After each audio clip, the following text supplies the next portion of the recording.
little bit further, which, who cares? But I do want to tell you, why I might be able to share this stuff with you, but I'm not going to tell you yet. You're going to have to step out on faith with me for just a second. So there is method to my madness, but the annoying part is I know you guys got settled, and you've got your agenda, and you've got your food, and your coffee, but I'm going to ask you to put it down, and because we're going to stand up, and you're going to be moving just a little bit. So you want to just get it out of the way so you don't kick over your coffee and your water, and then I'm going to share with you while we're getting ready to do what we're getting ready to do. So we're going to stand up. All right. And let's see here. Let me see what I can pull up for you real quick. So what I'm getting ready to do with you is something that I do with my, that's kind of old school. Oh, this would be perfect. No, we'll do this one. Michael Front. Yeah, he's so hot. Okay. He's just so exotic, Michael. But anyway, so this is what I do with my Yoga for Anxiety class, all right? Before we're going to go into any kind of learning mode, receiving information intellectually, before we go into the cognitive part of our brain, what we have to do first, especially if we've just dealt with a lot of anxiety, even some trauma, is we have to move our body. And we have to move our body to the extent that we get our heart rate up just a little bit. So a low aerobic level, not high, low. So I'm going to tell you why we're doing that in just a second. So I just want you to start marching it out. I want you to march it out. And while you're doing that, it wouldn't be a bad idea if you went ahead and practiced what we call the smile breath. The smile breath is when you take the corners of your mouth and you raise them up a little bit. You remove your fingers. I know. And yet, I'm not even trying to be dorky. There is a reason for that. Well, a little bit I'm being dorky. But as you're moving, and now you've got the smile, what you just did was you just gave yourself a squirt of dopamine. Even if it's a fake smile. Now, here's the key. When you fake a smile too long, it has the adverse reaction. And then you have to edit this out of the videotape, Jeff, but then you just get pissed. So, yeah. But if you just do that for just a little bit, you automatically, even if it's a fake one, you get a squirt of dopamine, okay? So we're marching out, and then depending on your fitness level, maybe you start swinging your arms, and you take it up to a jog. All right, depends on your fitness level. Just so you remember, the idea here is that you're getting your heart rate up to a low aerobic level. So then maybe you bring it out to a wide stance. Bring it out to a wide stance. Your toes are at an angle, okay? Put your weight in your heel. Raise your arms up overhead, reaching as much as you can, and then come into a squat. With your tailbone facing the floor, and you really want the weight in your heels so that the knees don't go over your toes. Raise your arms up on the overhead and back down. Arms in what we call goddess, cactus, field goal poke, whatever that is in football. There you go. Inhale, reach your arms up overhead, and then one more time here. Nice. Already some good breathing. And up, heel toe back into what we call a mountain pose. Raise the shoulders up to your earlobes. Slide the shoulder blades down away from your earlobes. Nice. Place your right palm on your heart. Place your left palm on your abdomen, on your core, on your creative place, and just take a moment. Feel your heart rate. And there's nothing to change. There's nothing to do except doing exactly what you're doing. Feel your heart rate. Notice your breath. Nice. And have a seat. Michael, God, I need to remember that I'm being videotaped, because if I go on a little bit too long about Michael and then my husband sees this, that's not going to be good, but he is yummy. He's very yummy. So, any ideas why I would have you move? There we go. I'm going to talk about that in just a second. Why we would move, because it's not yoga related. So why we would move before we start talking. Awesome. I love being the authority. Okay, so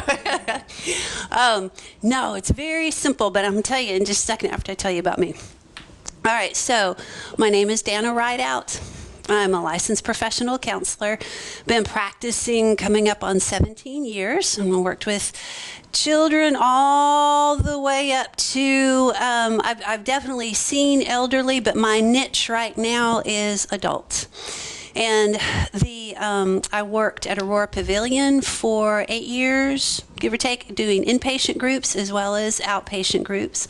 In fact, for the longest time, I facilitated groups in their intensive outpatient program. And love groups. Oh my gosh, that was awesome. So prior to that, I worked in the schools, was a school counselor, and I also worked in an alternative school for behavioral kids, blah, blah, whatever. Yeah, but anyway, so I was there. And but now I'm in private practice, and I have been in private practice since 2013. And yeah, so I've been with Aiken Counseling Group since 2013, but as of July 1st, I'm moving into a sweet space, and it's just me. It's just me. So I made rent 1 month. Yay! I'm so excited. So, and in that space, I'll have room for continued individual counseling. There's another office that hopefully I'll get to sublet to another therapist. But the cool part, well, the fact that I have a little kitchenette too, but is that I have an open space in the front of it. I sit right next to Mental Health America. If you've visited Lisa Tyndall at Mental Health America, so I'm on Pendleton Street. And I'm sitting I'm next door to her. Oh my God! I mean, how awesome is that? Because Lisa. So, but in the front is room for a small little yoga studio, group therapy. So, yeah, it's really good energy. And so that's about as crunchy granola as I'm going to get, but it's really good energy in there. So I'm very excited about that. My niche has been, since working at Aurora Pavilion, my niche is trauma. As you guys know, I mean, but I just had no idea prior to working inpatient how high the numbers were of people who had experienced trauma, significant trauma, and mostly, sexual assault, either as kids or as adults, and that ultimately that led them to an inpatient stay or certainly an intensive outpatient stay. I think the numbers were 80%. 80% of the people admitted to a psychiatric facility have experienced some kind of sexual abuse, sexual trauma. I took that statistic and just started running with it, and that's what I do. That's what I research. That's what I talk to folks about when I do work with groups like this. This is what I worked with public safety for 6 weeks. And actually, I'm also taking this kind of information to businesses, actually going out to business sites. I just worked with a distribution center for 8 weeks out in North Augusta and talking with their mid to upper management folks about different ways that they can help their employees regulate emotions through communication and through some of this movement and this breathing at the job site so that maybe they don't have to come see me. And it's been successful so far. So anyway, one of the things that we used to do with trauma or anxiety or just regular old stress management kinds of things is that we used to say, if you will just take a deep breath, if you just take a couple of deep breaths, maybe if you kind of go to your happy place.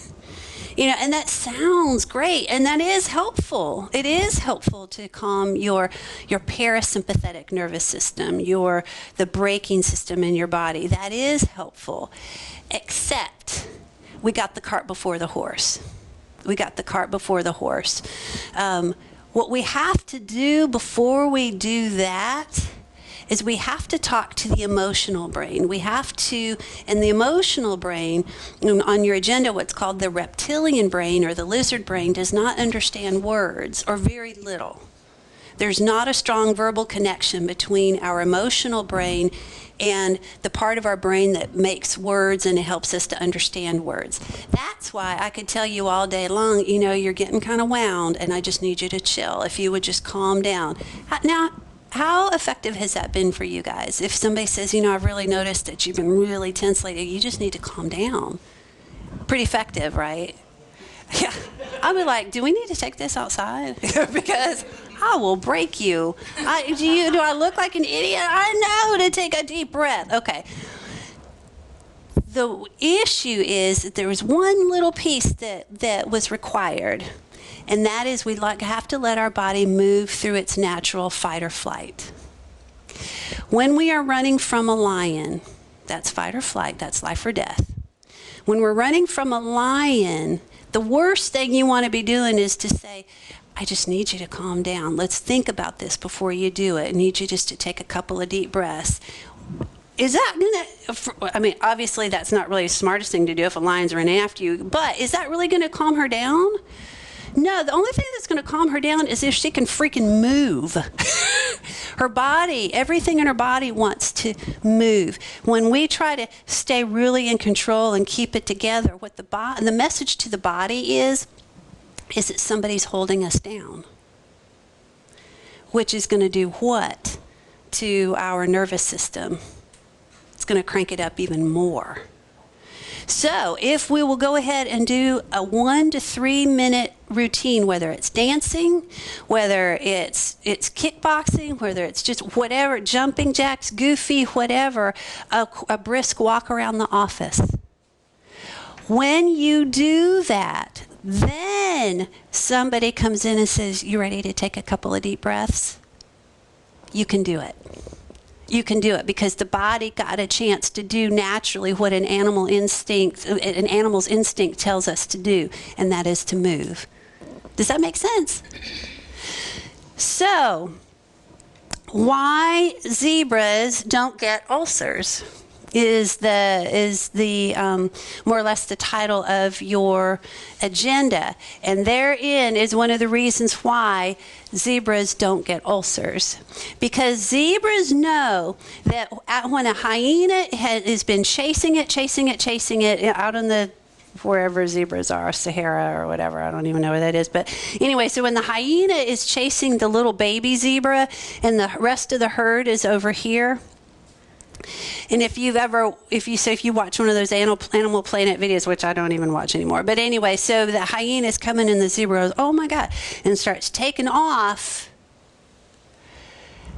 And then right at the moment where that hyena is getting ready to grab that baby zebra, and somehow the zebra knows to zig when the hyena zagged, the zebra's safe. Okay, but if you follow that video, if you follow rather the action of the zebra afterwards, the zebra doesn't go back to the herd all worked up and go, no man, I'm fine, I got my shit together, it's all good. No, don't, whatever, I got this, putting on the mask, and chilling out with no, zebra doesn't do that like we do. What the zebra does is he'll go off and he starts to shake, and he shakes violently. What is he doing? What, baby? Yeah, that's right. He is going, he knows that he's getting the rest of that adrenaline and that cortisol worked out, and he's finishing his story, his survival story. And he's getting it all out. Oh. Dust off, heads back, starts eating grass like nothing. And he doesn't have panic attacks, and he doesn't have migraines or TMJ. He doesn't have irritable bowel. He doesn't get acne as bad. His hair doesn't fall out. All those things, those stress things. He doesn't, bitch as much to his mom and his dad for no reason.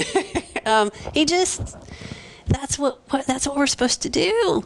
But for humans, though, what we tend to do is we go back to our folks. No. Just like I was doing with Susan, inside I'm like, oh my God, I have one good leg, one good arm here, and couldn't possibly get any help at all. I got this covered, and. So that's what we do. We do the antithesis, the anti-stress activity. So pretty clear on the whole kind of the moving thing first before we do some meditation, before we do the breathing. Are there any questions about that? So that's why one of the reasons why zebras don't get ulcers. Which is a book, by the way, by Dr. Sapolsky out of Stanford. If you ever get a chance to see any of his YouTube stuff or read his book, it is great, and he's got a super dry sense of humor. So I just love it. He's awesome. So anyway, you would do well to check out his work. He's really good. Your agenda says why zebras don't get ulcers, but dispatchers do. Well, here's the thing.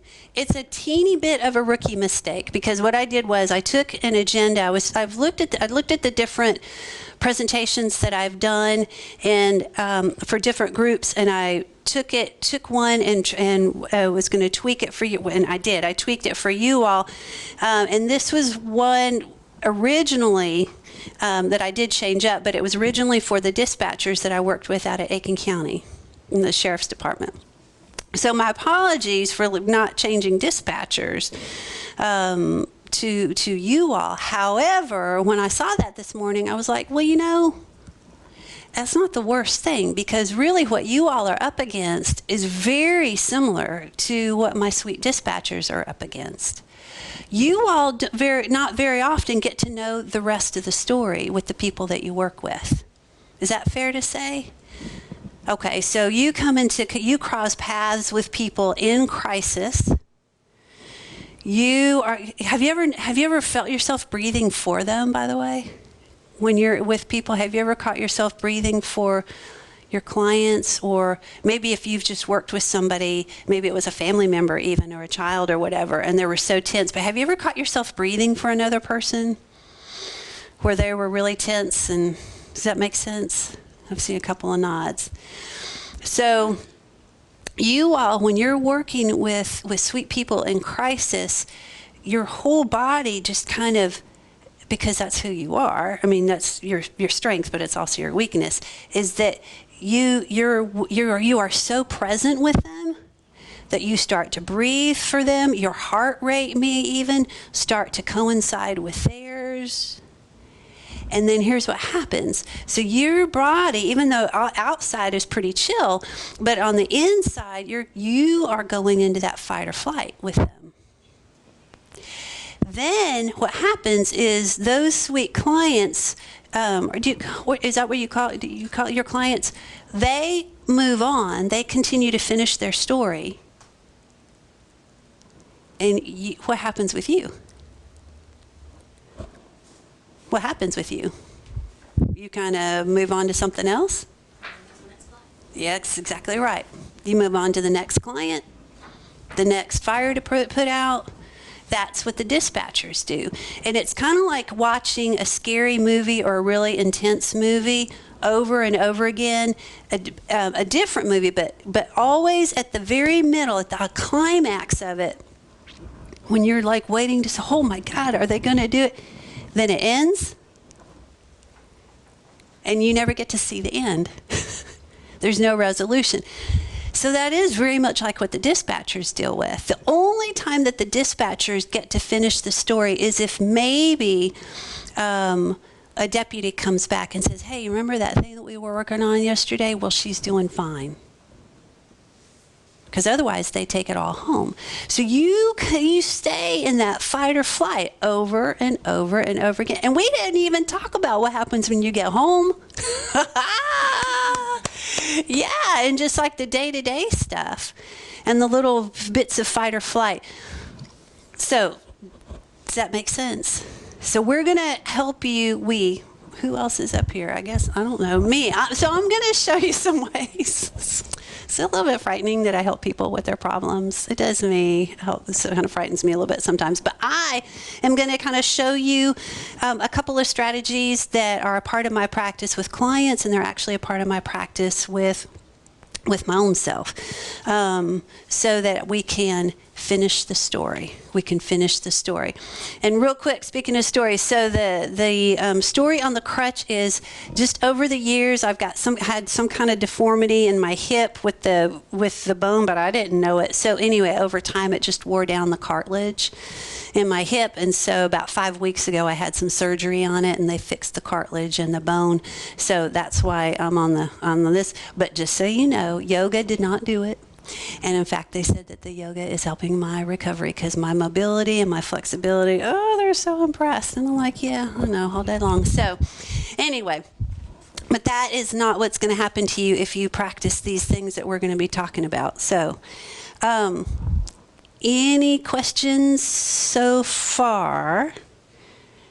Okay, and then also, is this kind of the direction we're going? Is that what you were hoping for? I want to make sure you get bang for your buck, so that's what you were looking for. Okay, because I can switch it up if not. So, if I haven't caused you enough anxiety already, here, look at that artwork. So sad. But this is non-judgmental. This is no judgment here. But that's really sad. Okay, so I don't think one of you is old enough to know about Beavis and Butthead. Yes. Stop it. Stop it. You are not way past Beavis and Butthead. Every time I do this, it looks like Beavis and Butthead head. So anyway, Beavis and Butthead. I think they're actually very vintage and retro now too, so that's pretty cool. All right. So I think they're making a comeback. So is Daria, but I'm a little ADD. So let's get back to this. So I want to put a disclaimer on this first and foremost, is that this is a very user-friendly diagram of the brain, okay? So that we get a sense of, I just want you to get a sense of the two systems of the brain that we're talking about, the emotional brain and the thinking brain. So if indeed this does end up on my website, I just want to put that disclaimer out for any neurologist that sees it and just has a stroke afterwards. So, but I've researched this, and this is pretty in kind of the area we're talking about. So, and there's if indeed you wanted to take notes or whatever in your little packet, there's this right here too. So, all right. So with your own self, but also with your clients, also with maybe your family members, your children, your grandchildren, this has applications for anywhere you go. The cashier at Kroger, okay, or let's just say Walmart. I find that I have to actually use this with the cashiers at Walmart a lot. And so in our brain, what we're looking at, two major systems that we're helping to manage. And this one is way back down deep in there. It's the oldest part of our brain. In the center of our head, sits pretty close to the spinal column, to the base of the skull. And it's actually more a little bit in there, but anyway, we'll just put it right here. And this is our limbic system, or what we call the emotional brain. And then you'll notice on your handout, sometimes you'll hear it referred to as the lizard brain or the reptilian brain.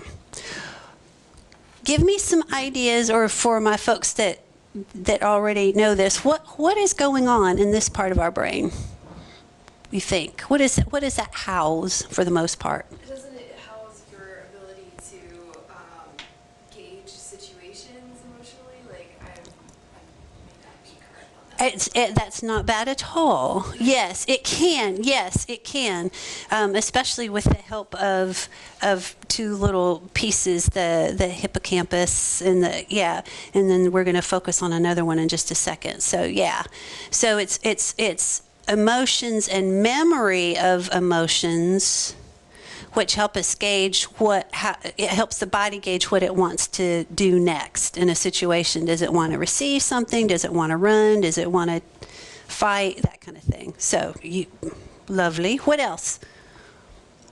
What else do you all know about the emotional brain?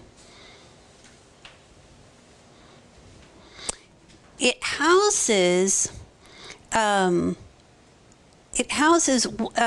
several little different components, obviously, that deal with emotional responses. The one that we are going to focus on just for today is in your handout, and we're going to talk a little bit about the amygdala.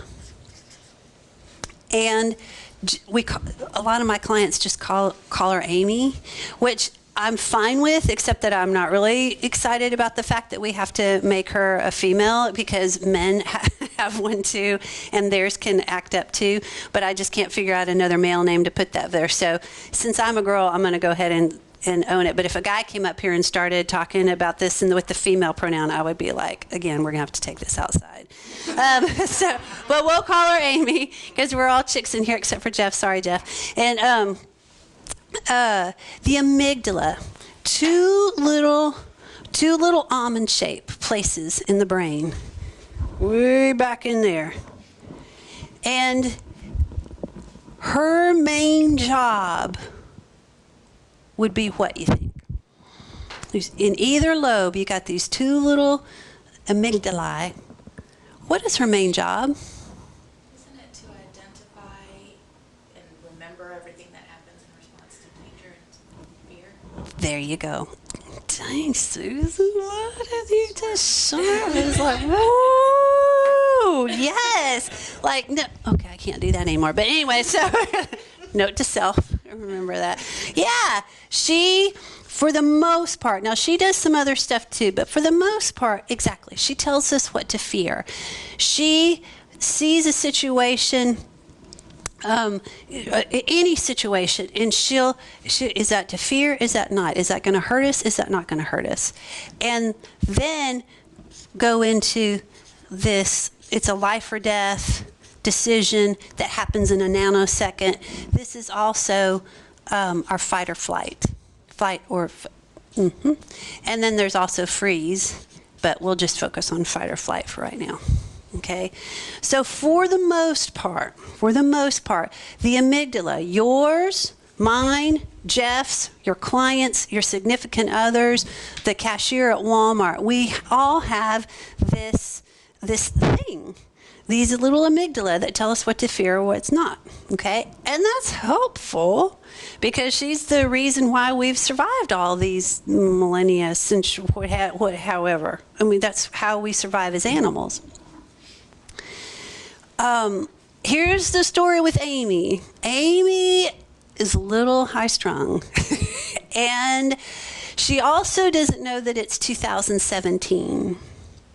She kind of still functions and sees the world as if it was 17 BC. So we kind of have to help her along. What that means is that when some of you were getting here, maybe you had to take a detour. Maybe you forgot that you didn't have any gas in the car, so you had to go get gas. Maybe you forgot that you had some supplies you needed to get. Whatever. Some of you weren't on the time schedule that you needed, and so you were kind of rushing to get here. Now, not all of you, because some of you were very type A and you were on and got here just fine, but we're going to talk about your amygdala in just a second. But for those of you like me, that's like, oh, shit, I'm going to get a little whatever. Okay, so you're throwing stuff in the car, and you're like, it's on E, and I got the crutch, and where's my bag? Oh, my God. So, all right. Well, here's the thing. When you think about a morning that's not going just the way that you had planned, and it might throw you off your schedule about 5 or 10 minutes, okay? Even my type A people have had that happen, so don't play like you didn't. So there's that situation versus a lion chasing after you.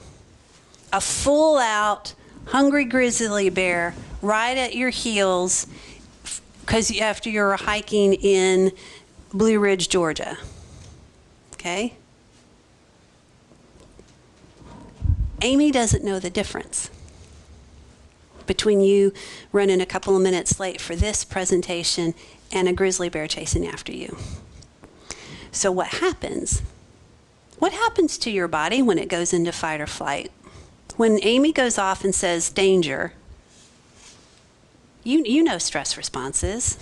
What are some stress responses? Body tenses up. The body tenses up, that's right. Heart rate, blood pressure. What was some other things? Pupils constrict, Pe- muscles constrict. right. Breathe, The breathing, bronchial tubes dilate, that's right. digestion stops. Ah, you beat me to the punch because not a lot of people realize that. Yeah, that's exactly it. So essentially what happens is your body does all the normal stuff it's supposed to do that's very helpful when a hungry grizzly bear is coming after you.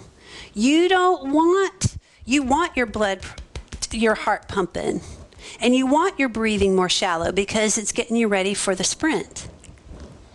That's what it's for, so you can get the heck out of there, or with the muscles getting up because you can run just a bam.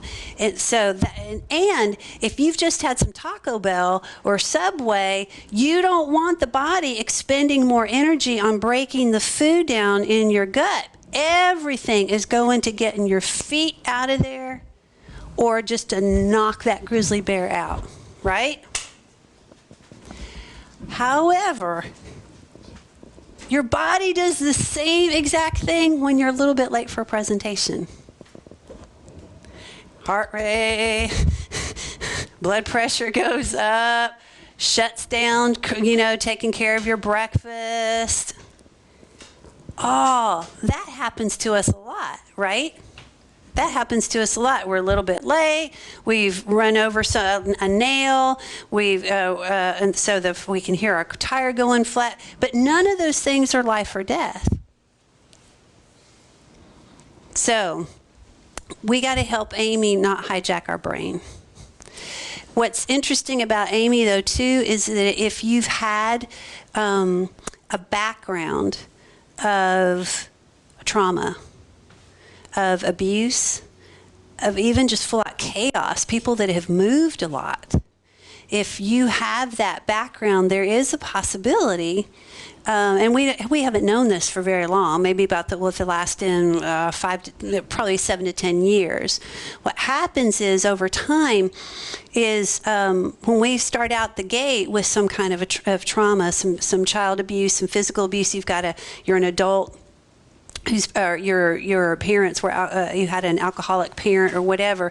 What happens is, for some people, the amygdala shrinks, and we didn't know that. So the amygdala shrinks,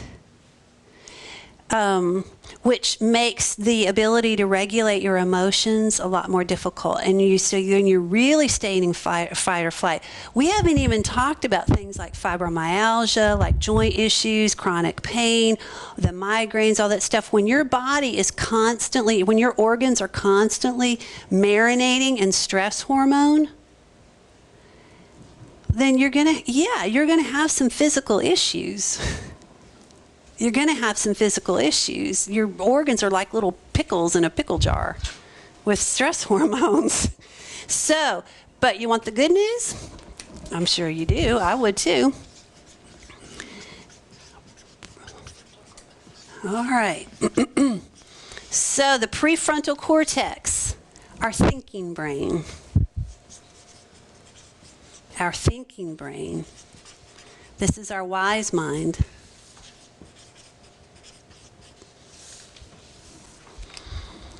This is the part of our brain right here where we can weigh the pros and the cons. We can analyze some stuff. Okay?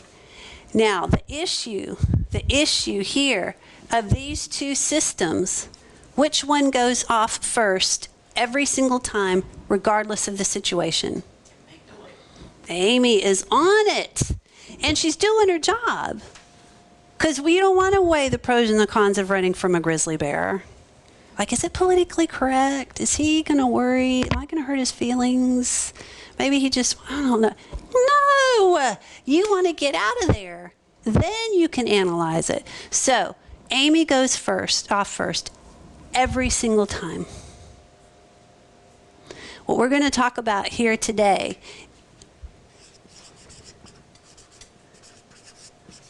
are some coping strategies, or rather, some ways that we can help the wise mind catch up with our emotional brain. Another way to look at it comes from Daniel Siegel, and he has, and this might be something that might be kind of interesting either for some of the, if you have any interactions with some of the kids that come through, but you can also show this to some of the parents that come through too if they want to talk to their kids, but actually my adults love it too. So Daniel Siegel shows us the brain like this. And so here are your eyes and your nose and your mouth, smile breath. Okay, and here's our spine and the base of our skull. And if I take the top part off of the brain, this is our downstairs brain. This is the limbic system. That's the emotional brain right there. Hello. Okay.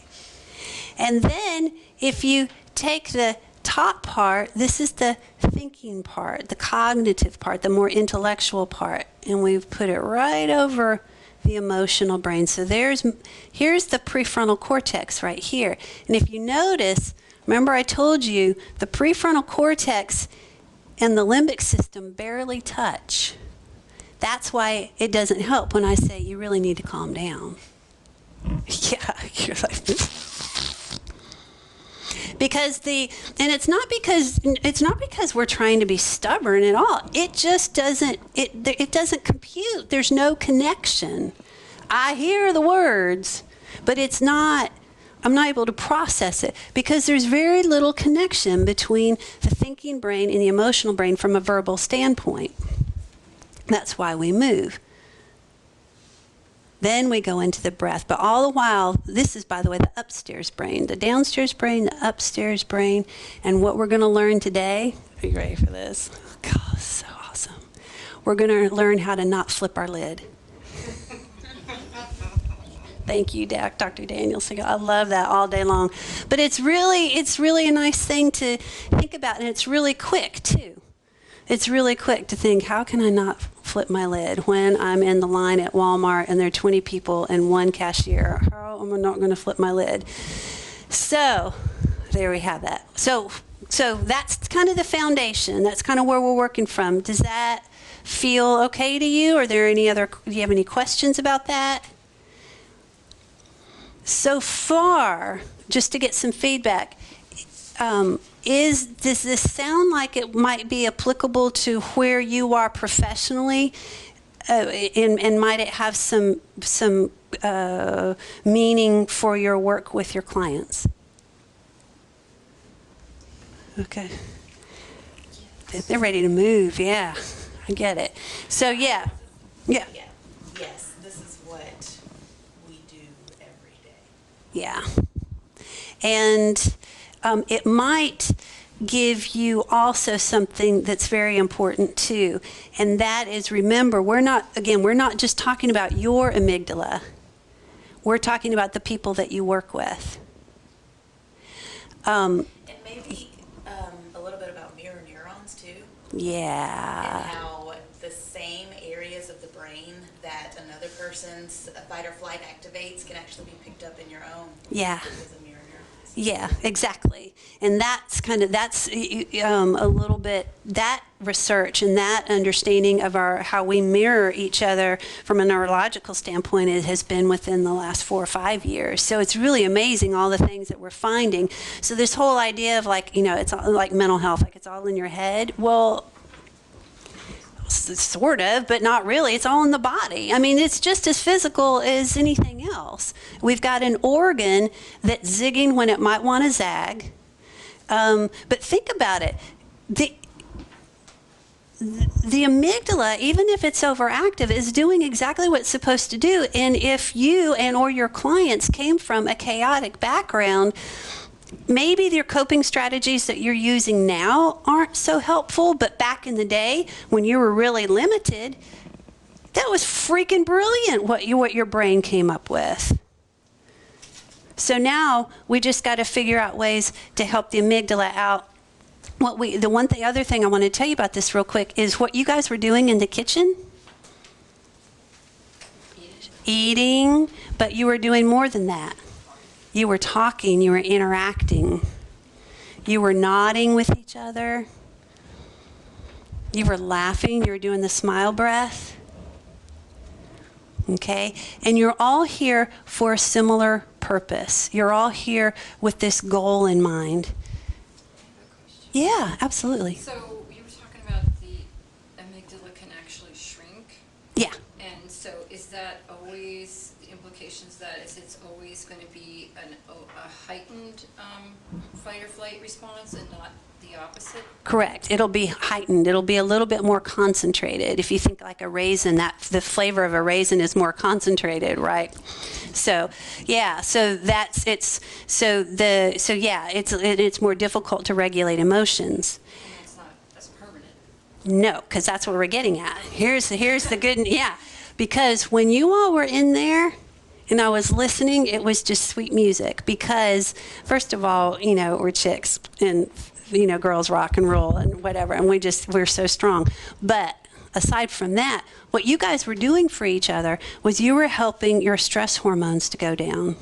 Because for us in particular, less so for the men, they process it a little bit different. Our oxytocin levels go up. Oxytocin is the what kind of hormone? Love, nurturing, compassion, relationships, community. That's what we're built for. Women in particular is staying in community. That was a part of our safety in numbers. So we raise each other's oxytocin levels just simply by being present. Now think about the work that you do with those sweet people out there. To know that truly what's going on when you're sitting with somebody who's in crisis or has recently been in crisis, and all you have to do is do your smile breath and nod and be present, authentic. Be genuine and authentic. All you have to do is sit. You don't have to fix nothing, because, by the way, it's not yours to fix. But you can be there and do that, and then the oxytocin levels go up. And actually, you're raising mine now, too, because we're doing this cool connection thing. So there's a physiological thing that happens that, over time, helps your amygdala to grow gray matter. In Dr. Sapolsky's book, the Why Zebras Don't Get Ulcers, that's not true, I'm sorry. The work of, and I won't be able to remember her name, and I should, because she won the Nobel Prize for Science and stress reaction. I won't be able to remember her name. But she did, about 10 years ago, there was a study on a group of women who met once a week. It was a support group for women, for mothers who had special needs children. And they did a study, and just them being in a support group, there was nobody like me, a therapist, there to facilitate it. It was just them. And they were sharing stories, they would share tears, they would laugh, they would nod, they would do that.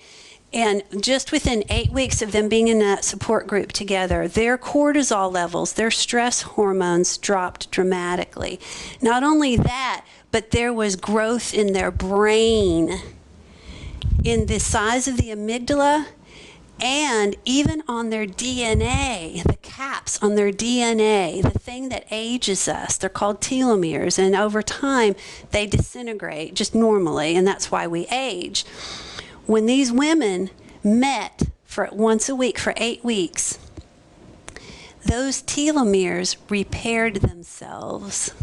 So it was like anti-aging. What you guys were doing in there was a freaking facelift. Hey! True story. True story. Now think about the implications of that. Think about that. Just be aware, because you have moments like that. Even the sweet cashier at Walmart. If you've ever been pleasantly surprised when you've gone into a place like a Walmart or a Kroger or a big store or whatever, thinking that nobody was really paying attention, and just had that one special person go, "How are you today?" And making that eye contact and just recognizing, go, "I love your glasses." And you knew she was genuine. That's pretty cool, right? I mean, you've had that moment where you were like, "Are you punking me?" You know? And you're like, "Well, yeah, thank you. I got these." And then you start talking about it, right? That is what helps the brain. And we don't even know it. But now you do. So what does that mean for you? It means, well, a couple of things, I hope. It means, first of all, you are enough. You are so enough. Just your presence. Just your presence is like medicine. It's like plastic surgery. Okay? Got that? Don't make me have to come back out here again. I will pull this car over in a heartbeat. You are enough. And when people talk to you and it's not in a nice way, or they don't do what you've asked them to do, or you can't figure out why they're not following through, it's not about you. This is not the kind of work you want to be doing, and you to be taking it personally. But you know that, even in your own families, your significant others, your kids, your grandkids, your nieces, nephews, it's not about you. It's about their amygdalas, their nervous, or their limbic system, something that's not regulated here. It's not about you. That also has implications for you as you're interacting with each other. Yeah? Coworkers sometimes don't get along. Okay, and we're so not going to go into that right now. No, we're talking about previous jobs you may have had where you're just kind of butting heads.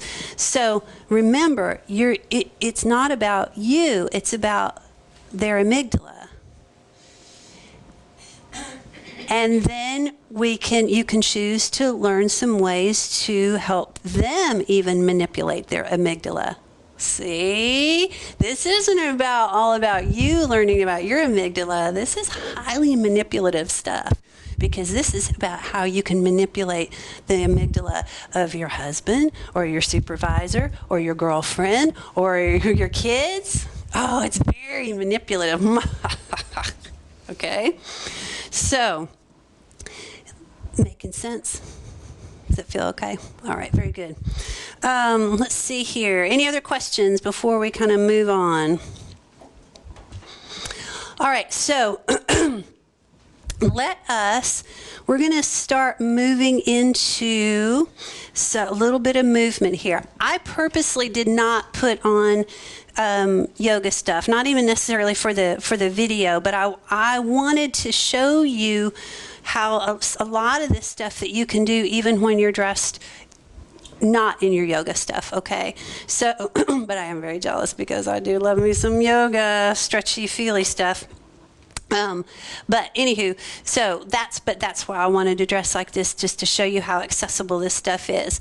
And we're calling it yoga, but this is breath work. It's movement. And this is just a type of movement, okay? But yoga really is indicated for helping that sweet amygdala to gain gray matter. And if you want me to talk with you later on about some more research and some of the go-to people to read their research, and I mean places like Berkeley and Columbia University are doing a lot of research on stress management, trauma, and yoga, and how this stuff really helps the brain grow in a healthy way. But let me know, and I'll bore you all day long with that, okay?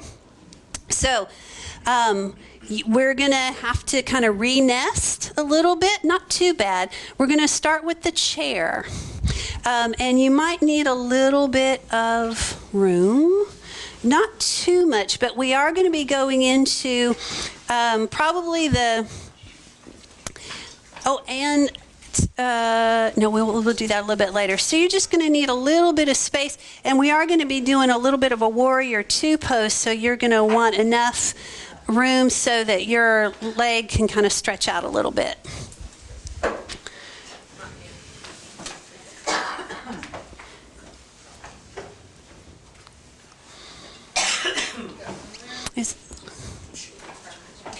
And did we lose somebody, sweet one? Okay, thanks. All right. All right. So let's go ahead actually and start from standing, and then we'll get down to the chair in just a second. So shoes can be on or off, however you want to do it. But because I have access to my own office, and I don't have people walking around me or clients around me and stuff, so I like to kick off my shoes anytime I can, just because we're getting into the present moment. But certainly if you're out on the floor, like when I was at the distribution center and stuff, I mean, you can't totally take your shoes off, and you don't have to. It's just a way to kind of get grounded a little bit quicker. So let's go ahead and start in what we call mountain pose, and we're going to grow the mountain because we're going to try to get as much space in our body as possible for this good breathing that we're going to do. All right, so pay attention to where your feet are. And just notice your shoes or your toes. My sincerest need for a pedicure. But oh, by the way, this is no judgment. I'm sorry. No judgment. All right.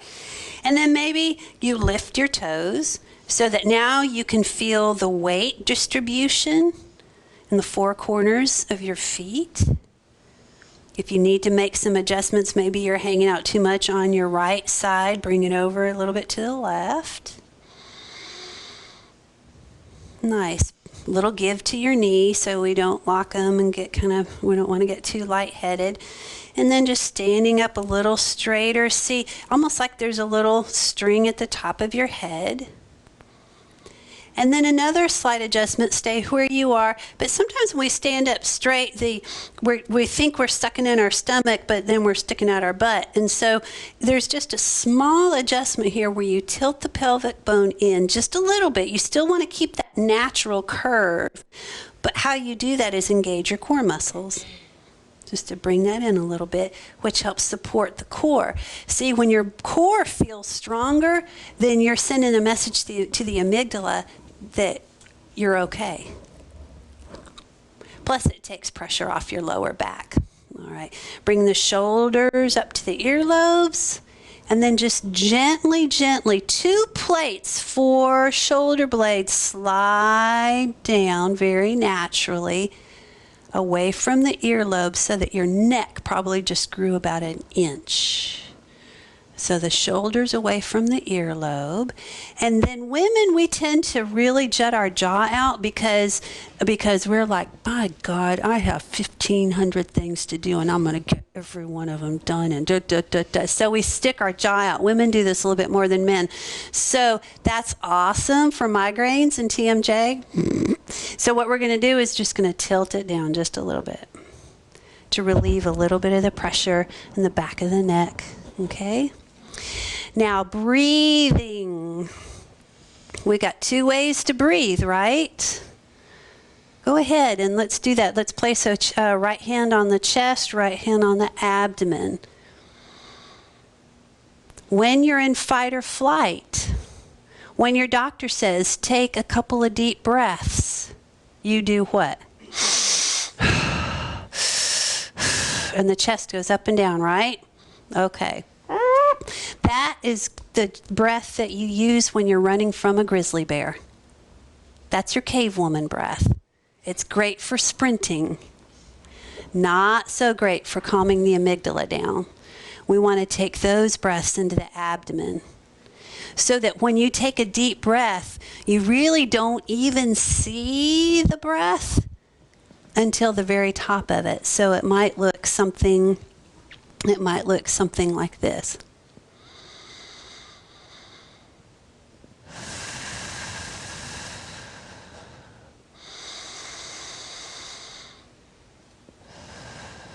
The minute you bring the breath from your nose into your belly, you've triggered your parasympathetic nervous system, the braking system. Here's the good news. Even you being aware of your breath, it's less about the outcome. So don't get too frustrated with, I can't, what am I doing? Oh, okay. No. That's not even it. It's just your awareness of your breathing will already slow it down. See, it's not even hard. So, just being aware.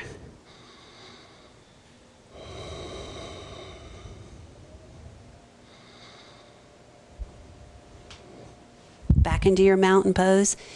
Arms on either side.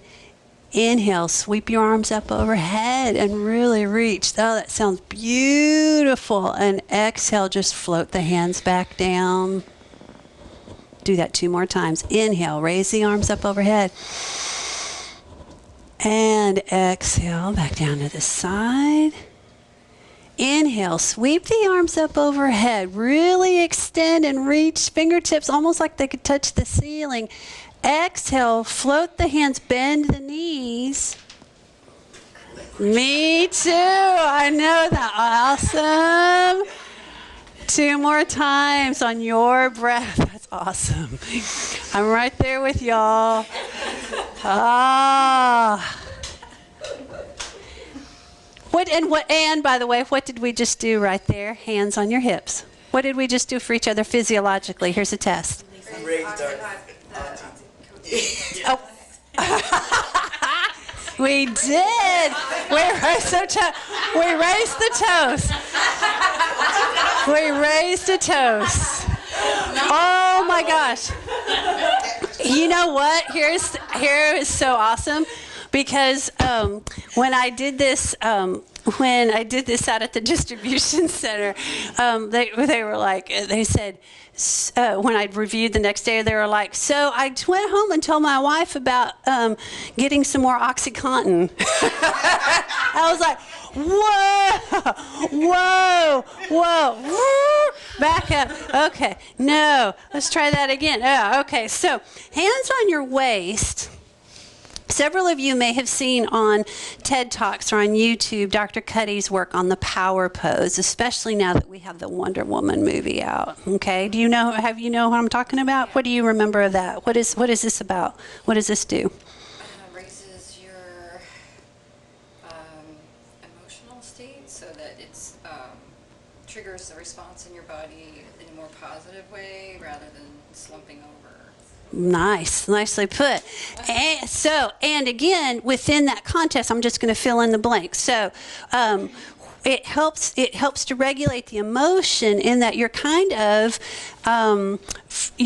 tricking the body into feeling more powerful.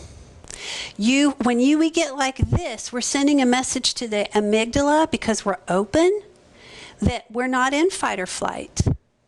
We're fine. We're in control. So once she chills out, then our cortisol, the stress hormone cortisol, along with the adrenaline. So cortisol, the stress hormone, goes down. They ran saliva tests and found that the cortisol level actually goes down. So that anytime you're getting ready to do something that's going to make you a little nervous or you're not really looking forward to, if you will stand like this, and even better, if you'll do it in front of a mirror or a reflection in a window so you can see yourself doing it, then your brain's getting the message like, holy crap, we've got this going on. It's okay. And your confidence level goes up. So this is the power pose, okay? Sweeping the arms up back overhead. This time, we're going to bring the arms forward, palms facing each other, bend at the knee. Your weight is in your heels. Bringing the shoulders back down away from the earlobes. This is chair pose. We're going to bring the palms up just a little bit. So this is a back bend. It's also going to fire up the thighs. We can bring the arms into a cactus position. And then straighten the legs, bring the arms up overhead. Yeah, and then back to your power pose right here, and gently sit yourself down into the chair at the edge.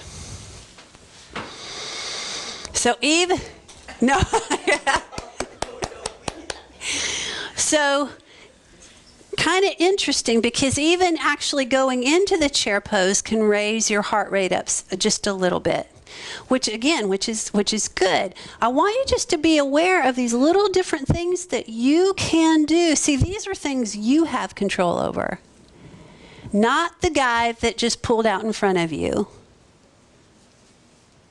not the client who didn't do what you asked them to do, even though you knew it was safer. But this stuff you have control over. And the more you recognize what you do have control over, then the more you can help your own self regulate your emotions and stay out of fight or flight. That cortisol we were talking about, the stress hormone, we know now that has a lot to do, more to do with what we used to call the beer belly or the spare tire. It's really not so much about how much you eat. It's about how the body stores the fat. And when you have higher levels of cortisol in your body, and you get higher levels of stress hormone because your amygdala is always going off the chain, she is telling your stress hormone to stay up high. And when your body says, oh my God, we've got a lot of cortisol in here, so that must mean that the grizzly bear is running after us, so we're not going to lose any fat cells. We need all the energy we can get. And that's why we can't lose weight. No, that's exactly it. That's why we can't lose weight. So my clients that come in, and I mean, I've experienced too, like, daggone, I can't lose weight. I mean, I'm watching what I eat. You know, I'm exercising. I'm getting to the gym like 5-6 times a day. Can't lose the weight. Well, it's freaking because your body thinks that it's in a life or death situation 24/7. It's actually, so when I try to tell people, you need to probably stop, and we got to maybe think about doing some breathing and relaxing, and they're like, it's a hard sell, but that will help you lose weight. Yoga itself, really and truly, when you look at the science behind it and stuff, it's not the yoga that's so great for weight loss. I mean, it's not the yoga itself and you getting your heart rate up. And it doesn't burn calories. There you go. That's what I was trying to say. It doesn't burn Now, some people will say that it does. But if you do the research, it doesn't burn calories the way that other exercises do. However, the reason why that we do get more fit in yoga is because we're learning how to regulate. We're becoming emotionally flexible as well as physically flexible, so that the body can release some of the control over the cortisol. And next thing you know, it's like, oh, I've got some room in my well, dang. It's actually because we were relaxing and we were being a little kinder to our body. Who knew? Not me, because I still didn't want your help. I mean, we just all go, we're like, I'm going to do this. We all do it, and I do it too. So when you're sitting, you have a lot of ways to practice this emotional flexibility in a seated position. The one thing that we don't have access to in this room that I want you to be aware of, now a lot of you have long legs, but if you find that the chair that you're in, wherever you are, if you find that your knee sinks below your hip, it probably for a lot of you doesn't in here, but at work especially, if you're sitting quite a bit and your knee falls below your hip, if you will find something to prop up under your feet to bring the knee in this alignment with the hip, because what that will do is it helps take some stress off of the lower back. Okay, so just something to be mindful of. I wasn't in a position, since I'm only got the one leg and the one arm, I couldn't bring my blocks with me. But anytime you get a chance to have some blocks next to you or whatever, we were at the Board of Realtors when we did this, we used some of their fee books, those 3-ring binders, we were putting them up under their feet and stuff. And so that was very symbolic too. But anyway, so we just put our feet on there. All right. So grounding down into this seat, arms on either side. Your posture is still straight. Your stomach, your core muscles are active. You're in an active position here. And keep in mind with the knees, let them face forward very nicely. Your ankle below your knee. And breathe, breathing into your abdomen. and sweeping the arms.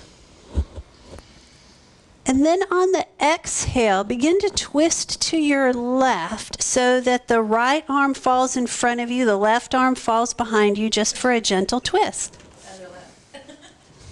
It's okay, we're going to get to the other one too. Just for a gentle twist. This is really the first twist we've done, so you don't want to take it too close to the edge. Just stay here for a moment. On your inhale, can you extend out of the spine a little bit more? And on the exhale, can you deepen the twist? You can use the back of the chair a little bit as some leverage. Just warming up the spine.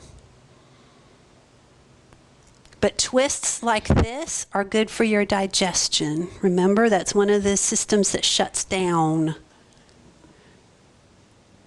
And release. Come back to center.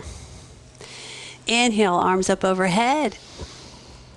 And then exhale, go to the opposite side. So your left, for me, it's my left arm in front, right arm behind. Your eye gaze is very gentle. The chin is not jutting out. Your inhale, you really grow. On the exhale, deepen the twist.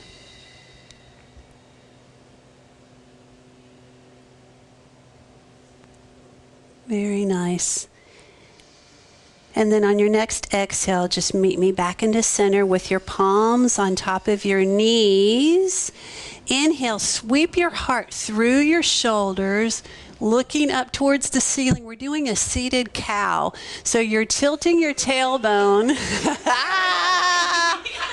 I was hoping you were just going to not even really pay attention to that. But anyway, seated cow. So your back is in this arched position. Your heart is really shining through. You're looking up as much as your neck will allow you to. Don't want to do anything to compromise the neck.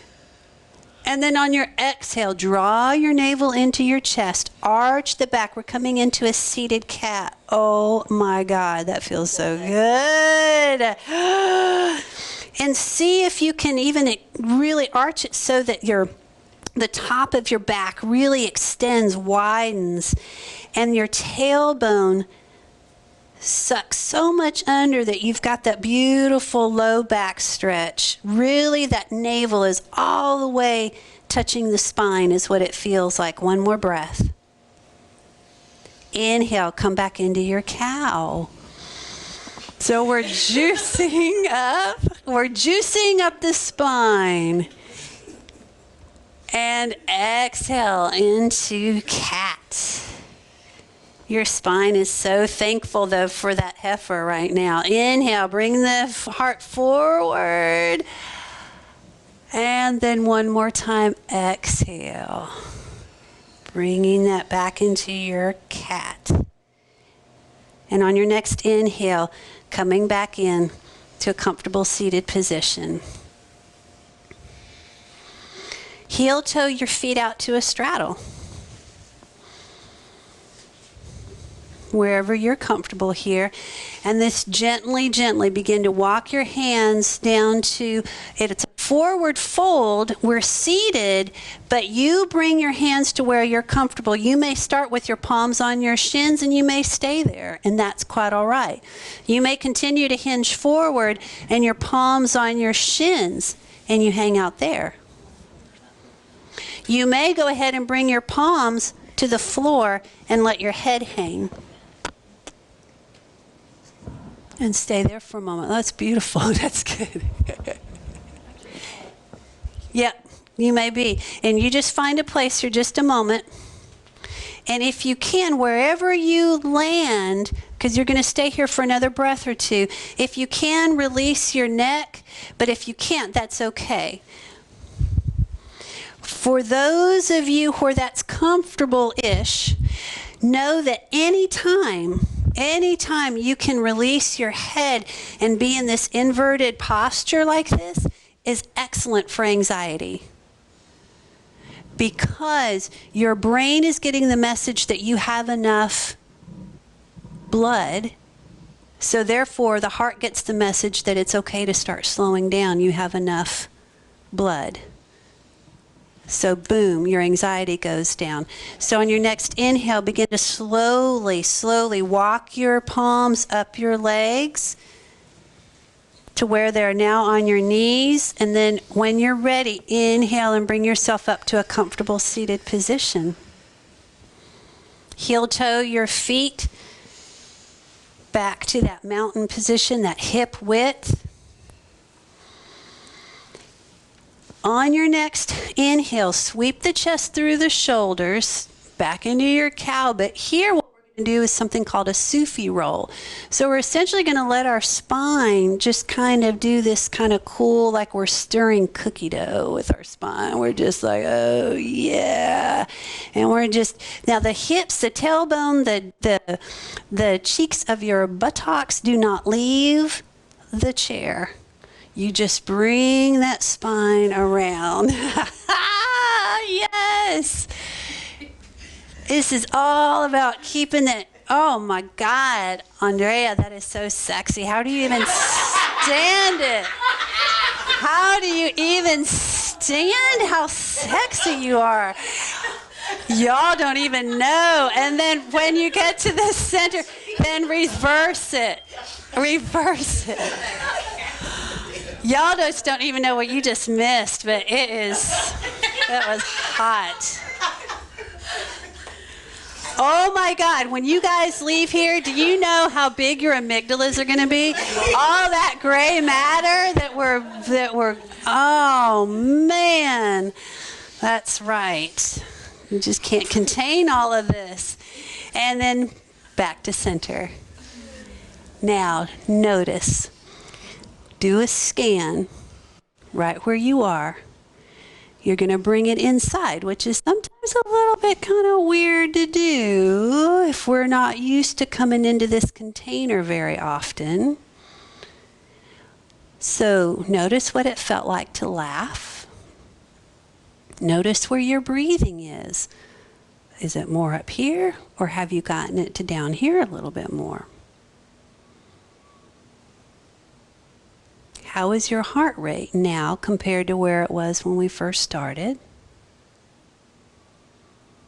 How does your face feel? How does your neck feel?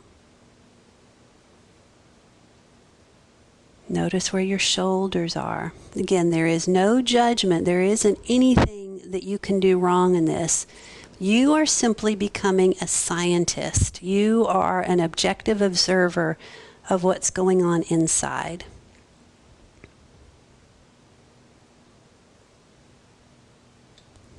Another breath here.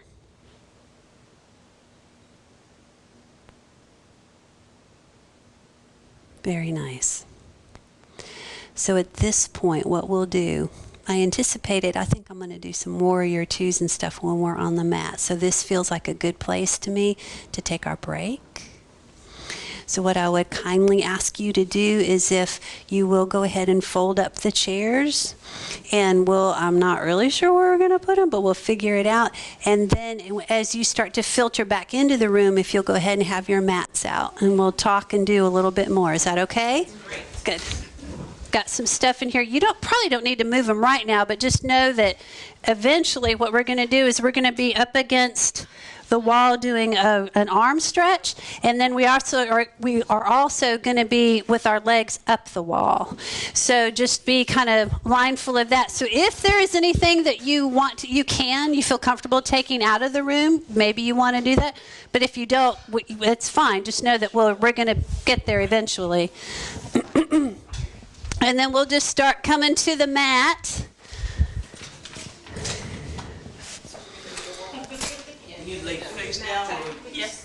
Now I can't give away everything. No, but we'll be legs up the wall. You can get over this. And there's space right here too, because I won't be doing it. I may just borrow somebody's mat and do it, but there's a little space right there too. Sorry. There's there's hay. Hay on the mat. That's awesome. And as we start coming into this space, So as we start coming in, I'll just we'll let our food kind of settle that we had. Yep. Yep. It is very pretty. We can move this too. Yeah, don't, this unruly thing right here, let's get that back over here. So we'll just talk for a moment or two. Let's share a couple of other little strategies with you while we're letting the food digest just a little bit before we start moving into the yoga sequence. Again, I just wanted to see anything else about this or what we've been talking about, or any questions, or any kind of new awareness, anything that you're where maybe some of the stuff that we talked about has shifted some focus for you or made you think about some things differently. And if so, do you have an example of something?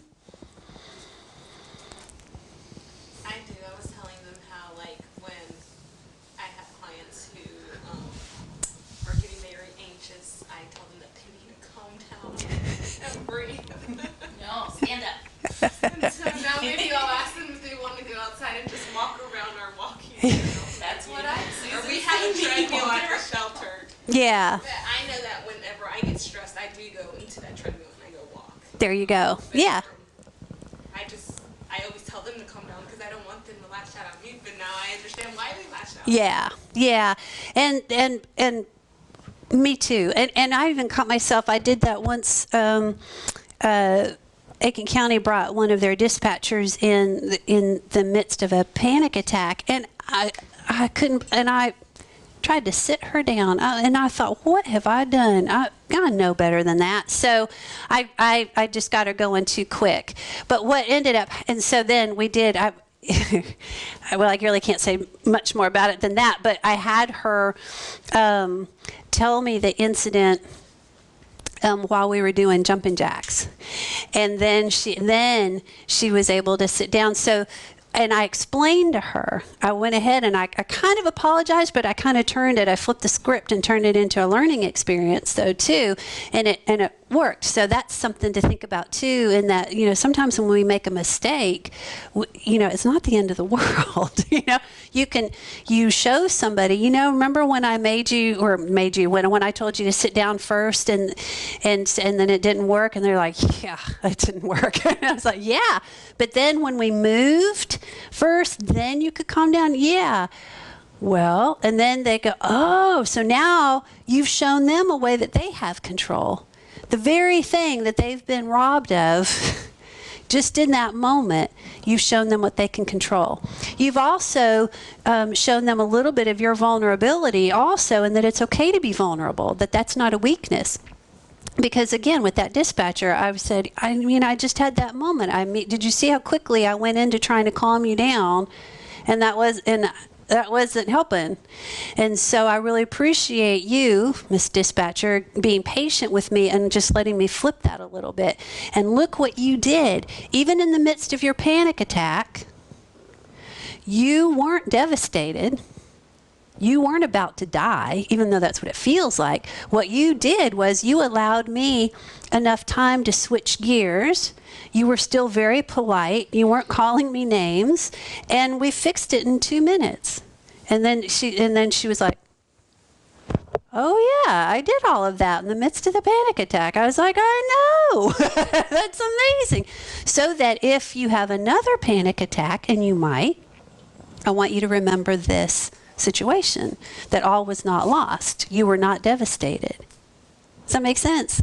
So just that was very good awareness. So keep that in mind, but please don't feel bad about it, because everybody in my profession, we were doing that, and a lot of folks still are.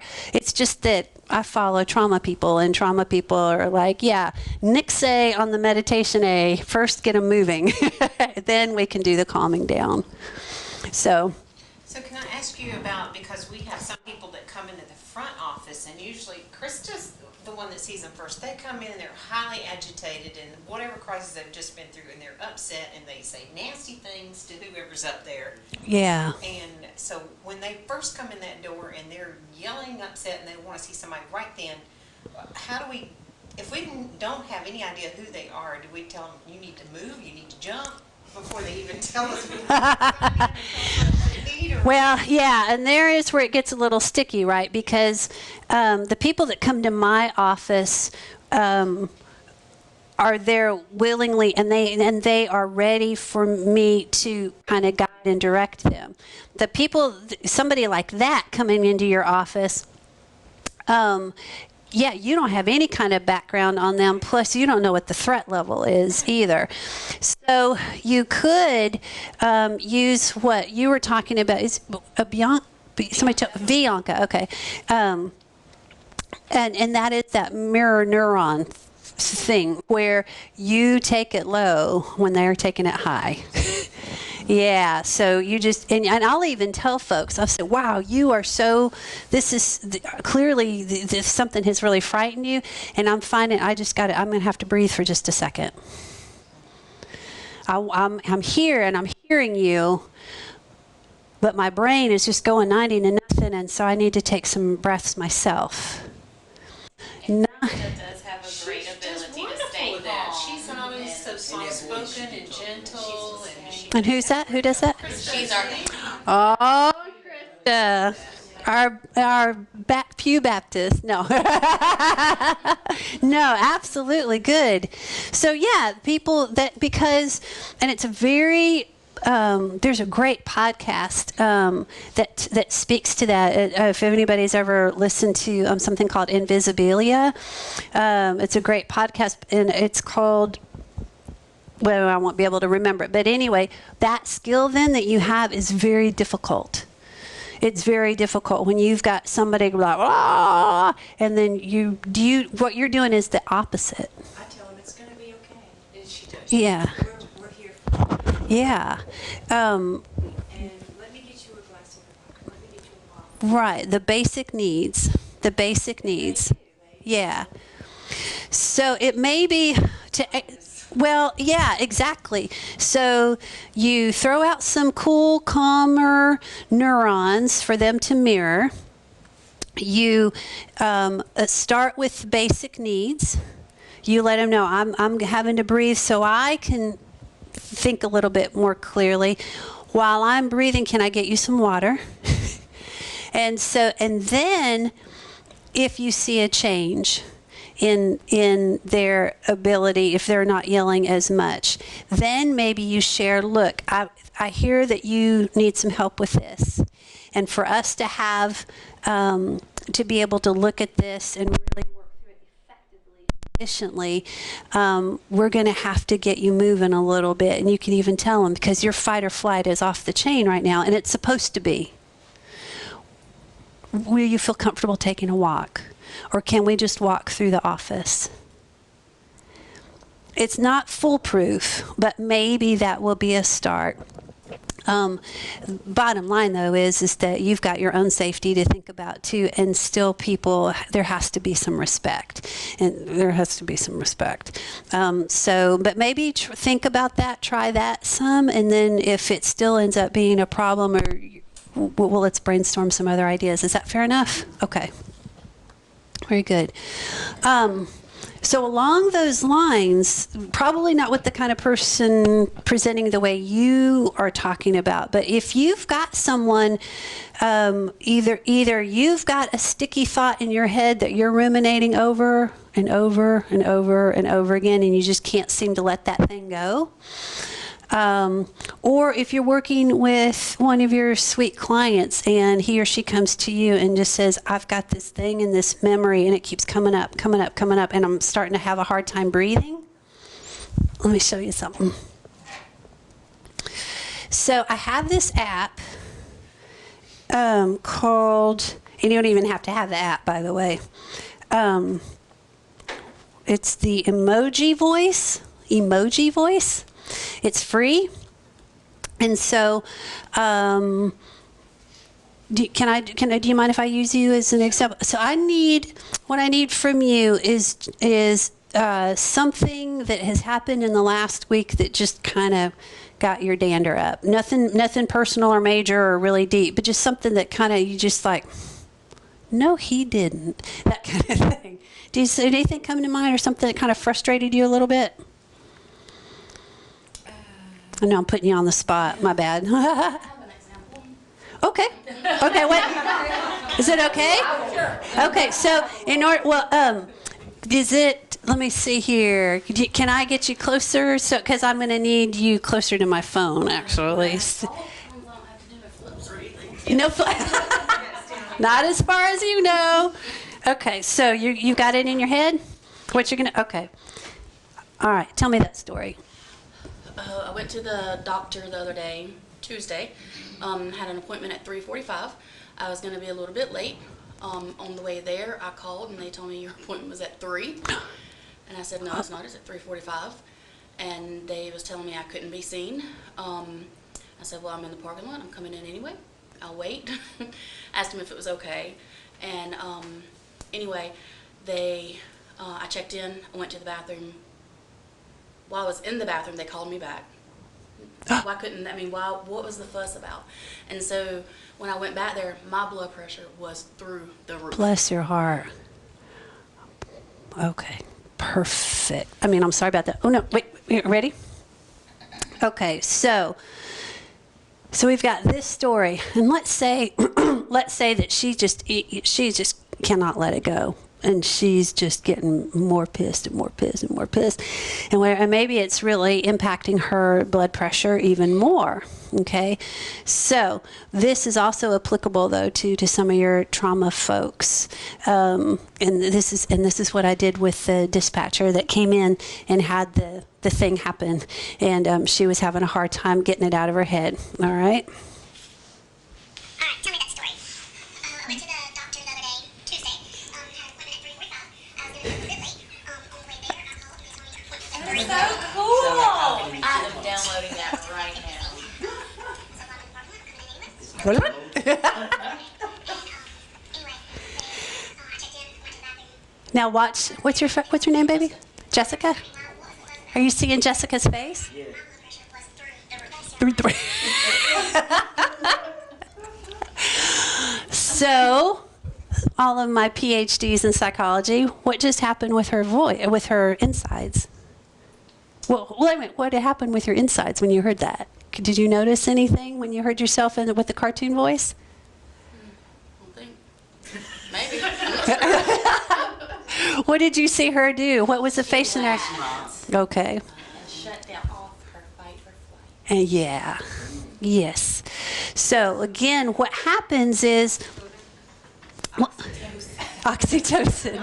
Jessica, you're awesome. Thank you very much.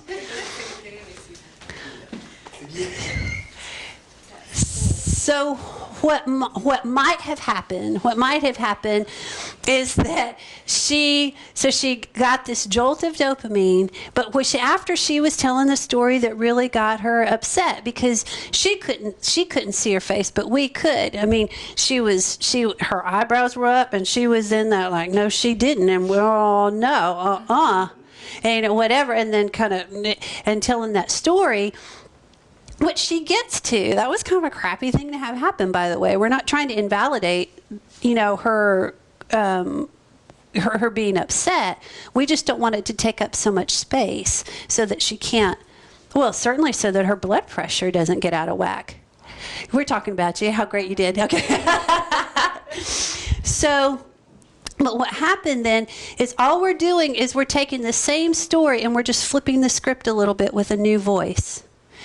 Now, every time she thinks about that story, she's going to, at the very least, she's going to remember herself laughing. That goes back to what we were talking about with how, I think you had mentioned too, how that emotional brain holds on. It tells us about emotions and memories attached to emotions, right?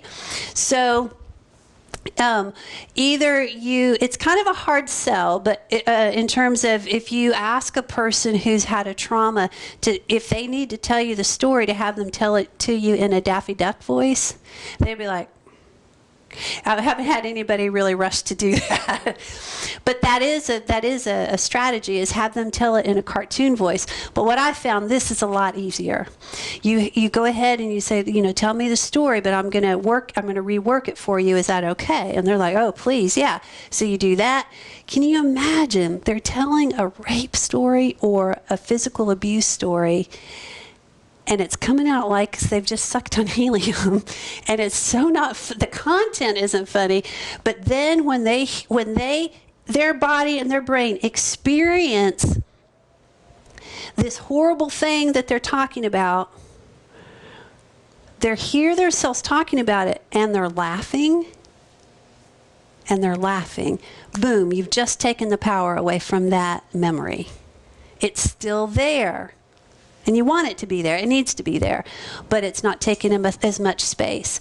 The implications for you are the same. Now we've got sweet Jessica, who, and not that she would have ruminated over this, but if she had a Velcro brain like that, and some people do, where it's just like hamster in a wheel over and over again, you can shake it up. You can create that dissonance by replaying the story in a cartoon voice. That's kind of cool. It helps with panic attacks.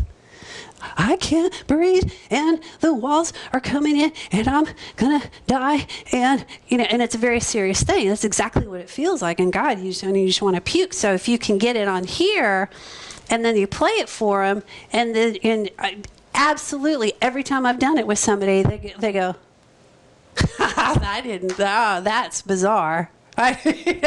That's my voice sounds like that, and then immediately they're out of their panic attack. Kind of cool. So anyway, emoji voice, it's free. You can make, and they have one that there's another one called, it's a rap. I can't remember. It's a rap, so you can have them tell their story, their trauma story, or you could have Jessica talking about that stupid doctor's office, but it turns it into a rap song. Can you delete it after they're done? Oh, it goes away. Yeah, because there's a thing. Do you want to save it or no? It goes right away. So, all right, very good. You ready for a little yoga? Good. Okay. So let me get some music going on here. Getting my mountain pose on. Got it. All right. And let's see here. So let's go ahead and come to standing on our mat. Yeah.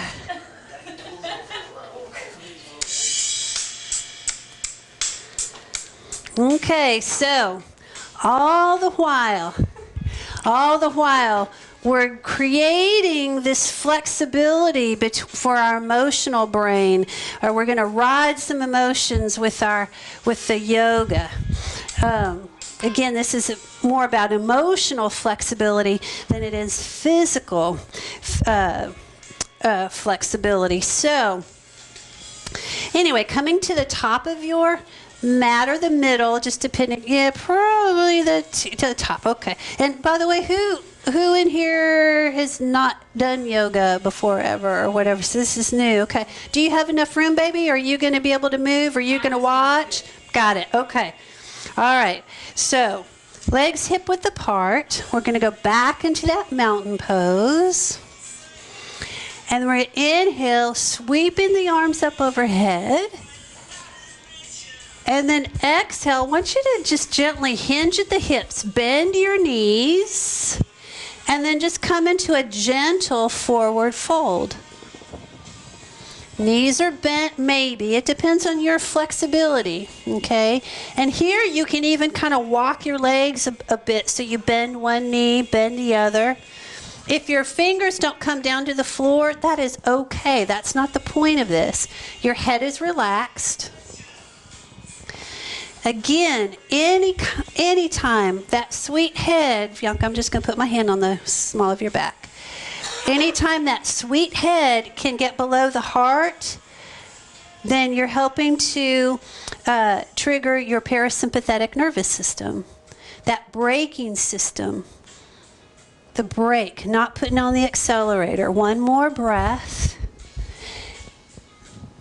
And then inhale, bring yourself up to what we call flat back. So your palms might be above your knees, or they might be below your knees. It just depends. We just want that back to be straight, and we want your core to be strong, and your legs are straight here.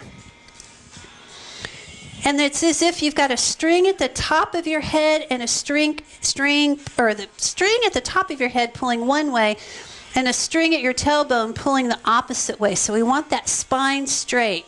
Core is activated. And you're just gently looking down. One more breath.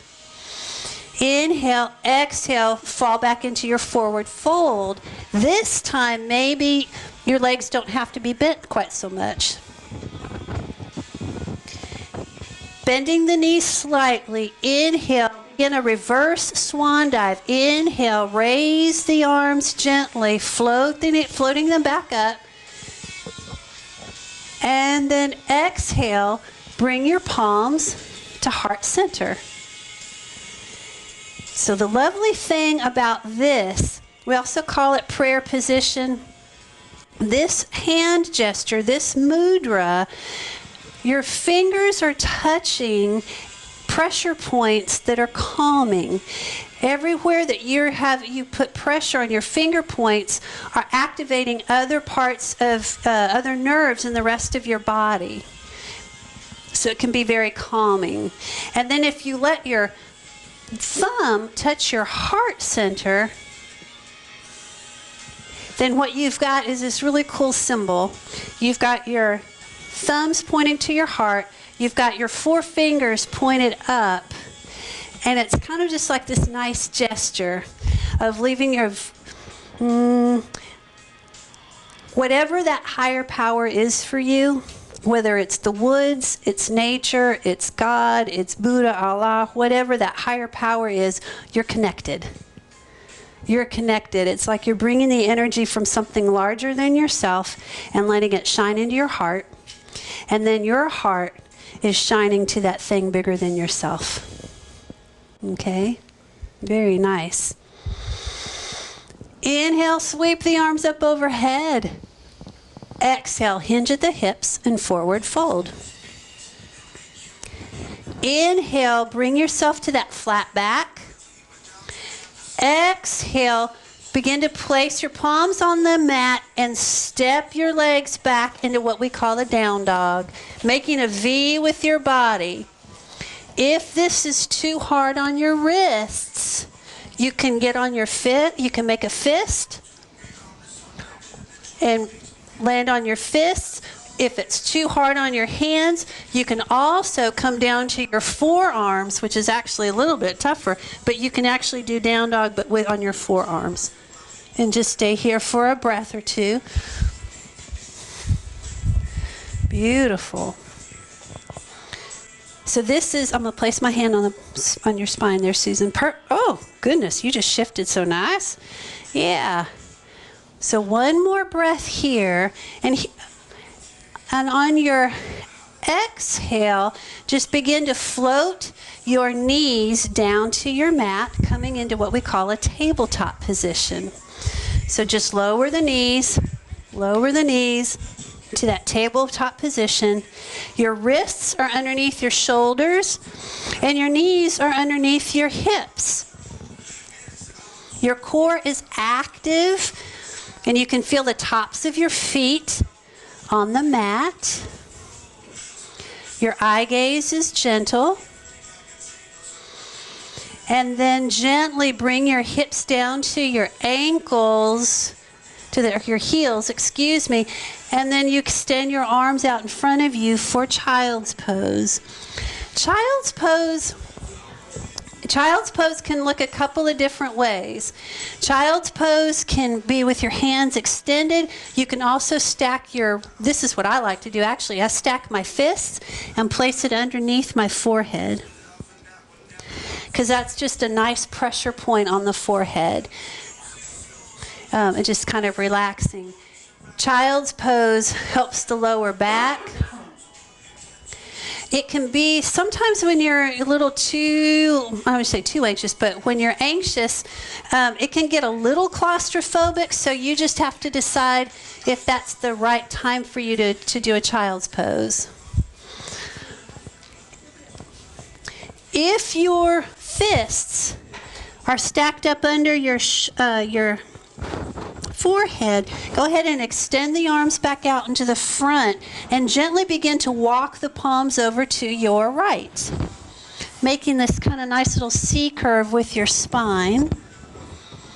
And breathe.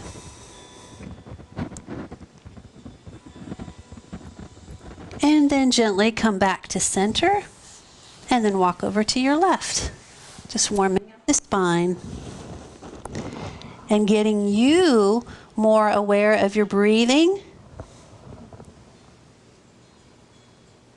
your sense of control. Bring yourself back to center. Extending the arms one more time. Inhale, come back up to your tabletop. Now curl your toes under. And we're getting ready to go back into down dog. So lift yourself up. Use the core muscles to peel your hips up to the ceiling. Can you lower the heels down towards the floor anymore? Bend the right knee and bring that right foot forward. And I won't be able to demonstrate that because of my hip. I'm sorry. Bring that right foot forward. Lower the left heel at an angle. We're setting up for Warrior Two. Before you come up, just notice your knee over your ankle. And if I could draw a line from my heel, it would come down to the center of the arch on my left foot. And take a breath here. When you have your balance, then you use your core to bring your torso up, windmill the arms into that T position, bending that right knee, Warrior Two. Lovely. Warrior Two. You did great. And then your eye gaze, baby, will be right at the tip of that middle finger. Perfect. This is your power pose. Oh my God, you are so cute. You got, golly. Because did you see how she was like, yep, yep, yep. I mean, I really meant that. Yeah, I think so. Yeah, there we go. Got it. Okay. Bend that right knee. And you can, you got, yeah. Then you don't do, you perfect. Right here. Look over my favorite finger, the middle finger. What? Okay. Yeah. Gorgeous. Good. Nice. Start doing this in the morning. Yeah. Because here again, there's that lovely power pose, right? Everything is open. I know we got that wall behind you. You are so sinewy. They're like, you are just like, there we go. Is that okay? Do you have a shoulder? Okay. There we go. All right. And then let's go ahead. We'll go ahead and we float that arms down to the waist. Nice. Scoot your left leg in about 4 inches or so and straighten your right leg. Okay? You activate the thigh by energetically bringing the kneecap up. So you kind of, because we want to get this strong for this next pose. So you kind of, it's like you're sucking that knee up into your thigh just to activate the top of that thigh. Bring the arms back into a T position. Your left hip, begin to stick it out to the left as you bring your torso over your right knee. We're setting up for something called triangle. Lower your arms. Your left fingertips are pointing up towards the ceiling. You got it, baby. You're good. And we're in something called triangle. And it's like your body, beautiful. It's like your body is in between 2 panes of glass. So, just a second. This leg is straight. You did a great extended side angle. That was beautiful. So bring this leg in just a little. You got it. Okay, you're good. T position. Now point that hip that way. There you go. Bring this. There we go. Now swerving it down. Can you keep that straight? Can you keep that knee straight? Which one? This one? Can you? Yeah. Oh, there we go. Boom. You got it. Andrea. You got it. My arm this morning. Oh. I had to because I had to brush my flexible. Jessica, but you're good. And what you can do is you can put your arm here. You can even place your palm here, because it's just to get this nice stretch right here. Beauty. See, you did it. You did just fine. All right. And then slowly bring your torso back up so that your arms are back in that T position. And lower the arms back down to the waist. And just bring that left foot to the top of the mat. Bring your right toes facing the center of the room. And you're back in mountain pose. Look at these yogis. Yeah. And just breathe. Now here, in yoga land, the breath, one of the things that helps us to smooth out the breath and to continue to keep it into the abdomen rather than back in that cave woman breathing is actually, if you can, inhale through your nose and exhale through your nose. Okay. Now sometimes we have to exhale through our mouth because our noses are stuffed up, and then there's also yoga breathing too, where we want you to exhale out of your mouth. But for the purposes of this, for dealing with stress and anxiety, this particular sequence, you may want to just pay attention to your inhales and your exhales being through your nose. For anxiety, what that means is when you're slowing the breath down like that, you have more CO2 build up in your bloodstream. When you have more CO2, it expands the capillaries, the veins, all those little capillaries, which is good because once they get a little bit bigger, even though we get a little lightheaded at first, but when they expand, then that oxygen-rich blood flows even better. And here once again, now our parasympathetic nervous system, that braking system, is activated and we're a little more calm. So we'll talk about that a little bit more in just a second. So what was good for that one side is good for the other. We got to keep things balanced. So inhale, raise the arms up overhead. Exhale, forward fold. Inhale, halfway lift. Flat back. Exhale, lower the hands, step back into your down dog. Really pushing the floor away from you. Those palms are strong. The arms are strong. The head, however, is loose. It's just kind of hanging out. That tailbone is activated, pointing up towards the ceiling. One more inhale. On your next breath, bring that left foot in between the palms of your hands. The knee is bent. The right heel lowers to the ground at an angle. And when you're ready, when you have your balance, activate that core. Lift yourself up. Windmill the arms. Warrior two. Now again, mind you, I've got a little stretch in these pants, but these aren't some of my work clothes, so there's a lot that we can do just briefly, even when we're not dressed for yoga.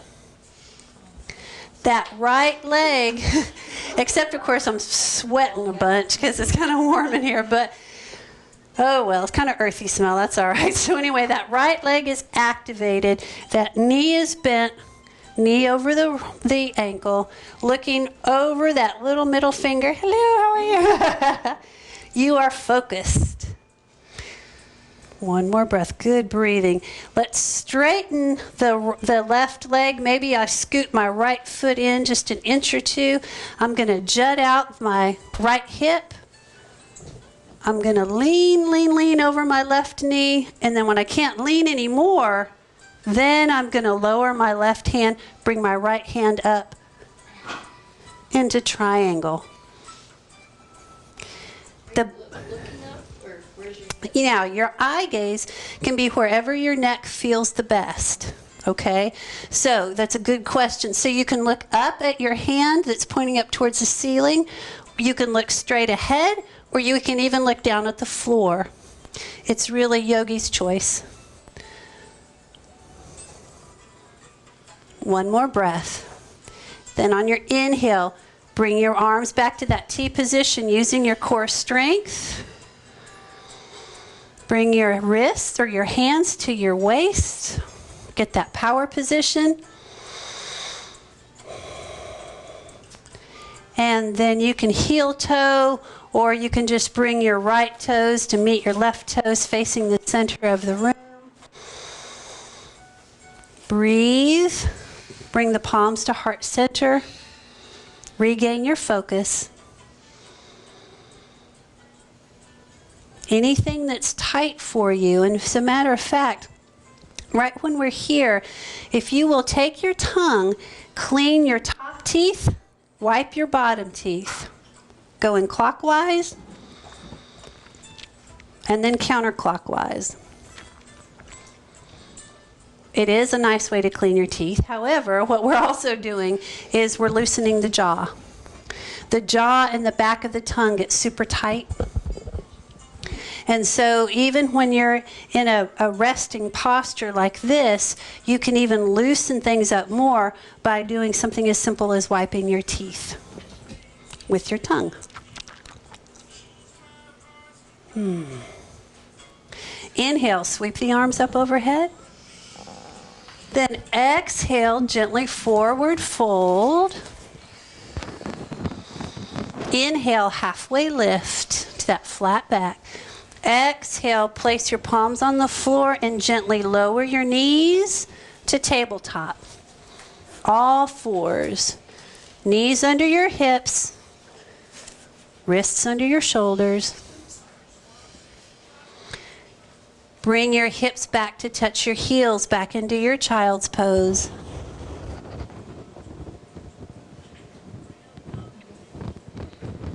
And from here, lift back into your tabletop.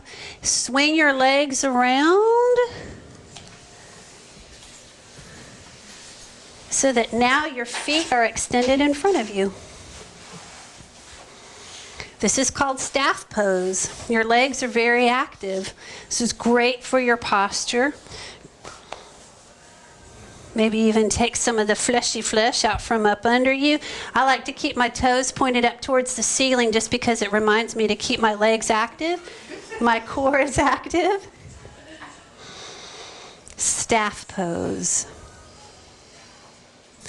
And then I'm going to place my palms right behind my glutes, leaning back, shining my heart through my shoulder blades. And if it's accessible to your neck, don't do it if it's not. But I create a little pillow with my shoulder blades, and I just gently let my head start to rest back into the pillow of my shoulders, just opening up my throat, which has a lot of significance. A lot of significance, because this job and our past experiences sometimes can make us feel like we don't have a voice. So opening our throat up shows that we might be very vulnerable, but we're strong. But also it's a good stretch for the front of the neck. But again, we do that only when it's accessible to our necks.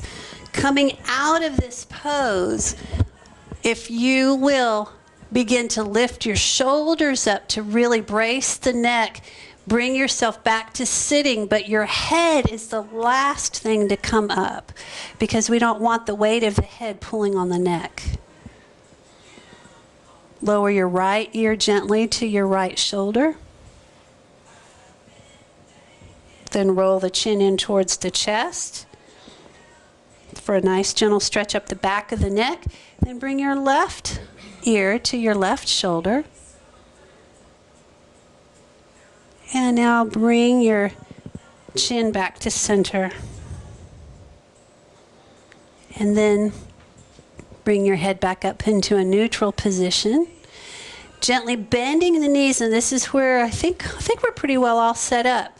So we're going to do legs up the wall, and here's what this is. This is the easiest way to do this that I have found. If you will, get your hips so that they're, no, it's fine. Place your hips perpendicular to the baseboard before you bring your legs up. So you just get your hips up towards the baseboard in that perpendicular position, and then you can lean back, bring your feet up to the wall, and it just swings up, and your butt's up against the baseboard, and you don't even have to scoot that much. Except if you have really tight hamstrings, and there's nothing wrong with that. If you have tight hamstrings, then you just scoot away from the wall.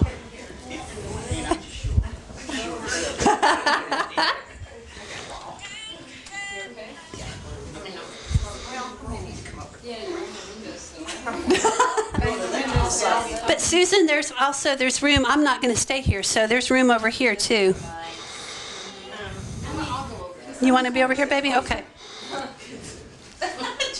Jessica, look at you. Put your butt up. Well, I can't. Jessica, your butt. What do you mean her butt up? She's already got it. It's good. Closer. I don't know. Oh, okay. Bravo. Yes. That's beautiful. There you go. You got it, baby? Yes. Amen. I didn't do mine either, so that's okay. Don't you worry. All right. Now, shall I tell you the beauty of this pose? Because I would like to. Yes. And again, also, if you need to, sometimes the hamstrings or the lower back can just be super tight all on its own. So sometimes people will put a rolled up towel under their back, or they'll place a block up under their tailbone, or you just simply scoot back away from the wall, and that's all perfectly fine. So here's what's happening with this pose.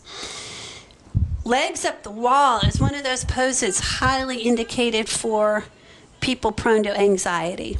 And the reason being is because here again, you've got this blood flow that you're encouraging to reverse itself. So that now the blood's coming back to the heart, back to the brain, which is giving your organs the message that it doesn't need to pump blood so quick. And so the heart says, oh, we got plenty of blood, because the brain says, hey, I'm kind of overloaded with blood here. And so the heart says, phew, good, so I can kind of slow down. And so it does. All the while, we're taking some of that pressure off of our ankles and our feet. The other cool thing is that it just gives us a different perspective on the world. Well, because seriously, we're standing so much, or we're sitting. So if you think about kids, especially little teeny tiny ones, even before they walk, they're getting a sense of their surroundings, and they're starting on the floor. So this is just kind of playful too. It just gives you a sense of your place in the world. So just anytime we can create that shift, anytime we can create that contextual shift like that, then we're in a much better position to solve problems. Plus, we're creating some cool new neuron connections in our brain that help us in all kinds of different conflicts and problems and issues. Very nice. So just a couple more breaths here.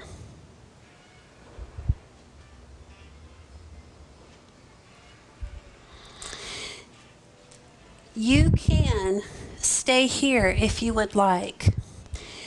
Otherwise, what you might do is we're going to do a bridge modification, another stress reduction pose. So we're in our legs up the wall, If you want, you can place the soles of your feet on the wall where it's most comfortable. You have to play with this a little bit.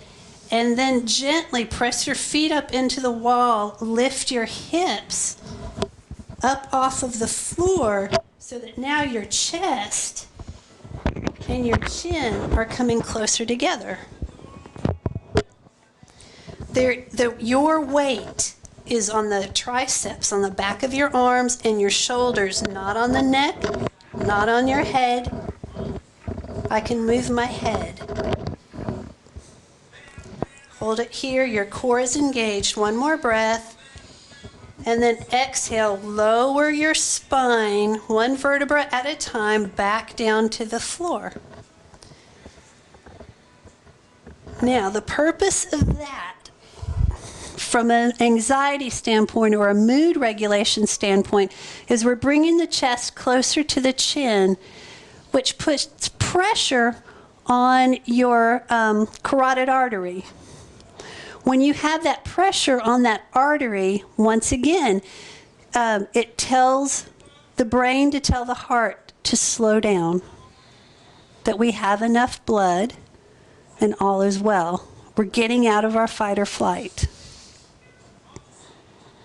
Does that make sense? So that major vein that we've got, we're just putting that little bit of kind pressure on it, and so we're getting our body to regulate itself a little bit better. So on your next inhale, let's do that again. Peel your hips up off of the floor, and to your comfort level, push, push, push, and see how close your chest comes to your chin. Remember, your weight is on the back of your arms. You break, you buy. One more breath. Exhale, lower one vertebra at a time. Your tailbone. You guys are going to be so full of dopamine and oxytocin.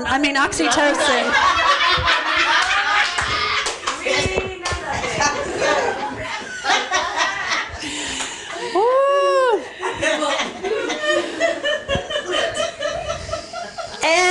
And you're welcome. Inhale one more time. Peel the hips up. Modified bridge. Modified bridge. The hips are even. Your glute muscles are engaged. That's really helping to support the lower back. So your core and your glutes are helping to hold the spine. One more breath. You are the sweetest babies. I just love you guys so much. And exhale. Lower, lower, lower.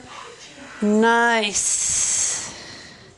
And you can bring your legs back to that legs up the wall stance for about 2 more breaths. And then gently bring your knees in towards your chest as you roll over to one side or the other and stay there. Don't come up too quick, but just go into what we call a fetal position. So you're laying on your side with your knees up towards your chest so that you can get acclimated again, because we don't want you to come up too quick, or you might get a little lightheaded. In yoga class with Sarah Accord, a lot of times she'll say this is like snuggling up to yourself. I love that. Yes, sir. Snuggling up to yourself. And then when you feel like you're ready, just gently begin to push the floor away and bring yourself back up to your mat in a comfortable seated position. Oh, Lord. Gracefully and with dignity. I guess I forgot that part. And breathe. Yeah, I know, yeah. I've definitely had that issue before too. There's some really cool yoga pants on, but I got Thelma and Louise back here, and they can't wait to come out of some of those low-rise yoga pants. So I have to put on the high-waisted ones. I'm like, okay, girls. So low-rise. Woo! Boo! Need the high-rise. So while we're in this seated position, 2 other stress-reducing things that you can do for yourself, but you can also do with clients that are super quick and they're kind of cool, okay? So first of all, we're going to talk about our thumbs. With the thumb has, and I can't remember the number and I'm so sorry, but a buttload of nerve endings. I'm sure that's the scientific word for it. But the hand itself has however many millions of nerve endings, and nerve endings that when they're activated just by touch trigger other parts of your body. Have a lot of lovely little pressure points in your palms. That's why when we get a nice massage of just even our palms, it just feels like, hey. Yeah, I know.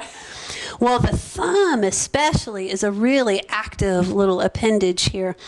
And what you can do in the next kind of interview or meeting you have, if you feel a certain increase in your anxiety, all you have to do is take your right palm and just firmly, but not too hard, just cover up your left thumb and hold it. And with your eyes open or closed, just notice. Notice where your palm touches your thumb. Notice how your thumb feels in the palm of your hand. And then maybe you even begin to feel your pulse, your own pulse.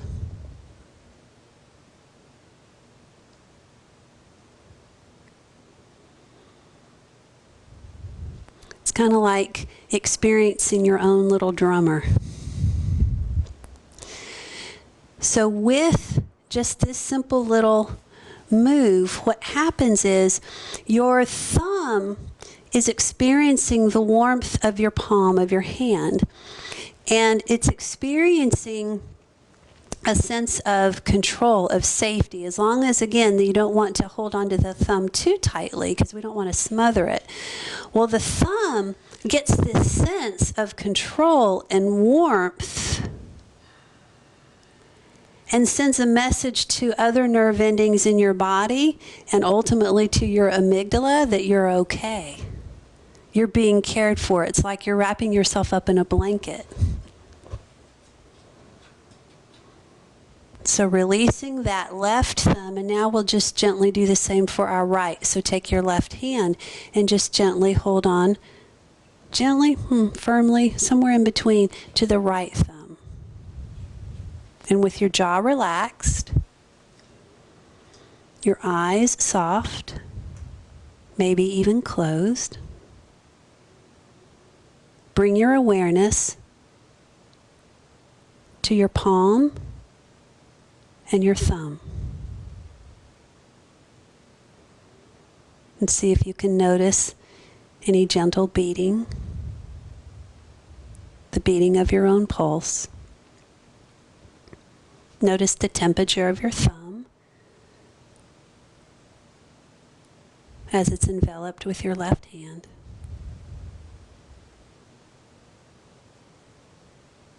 And then just gently release. And placing your palms wherever they're most comfortable, just notice any energy shift, any different kind of vibration in one thumb or the other, or maybe you felt it in a different part of your body.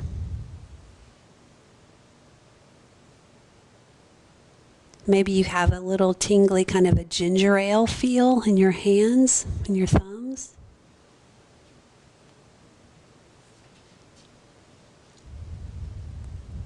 And from here, where you are in this moment, we're going to do something that's called the 4-7-8 breath.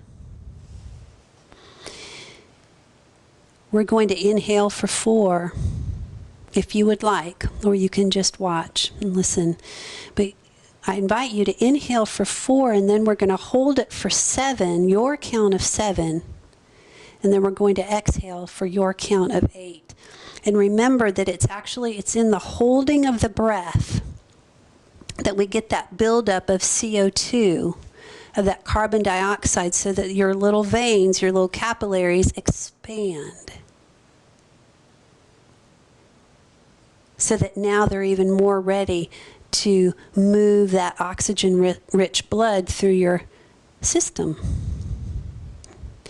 And now nothing is as tight as it was. So again, your emotional brain, your downstairs brain, gets an added message that all is well. And all will be well. So if you're ready, and when you're ready, we'll go ahead and through your nose, inhale for a count of 4. And then hold for 7.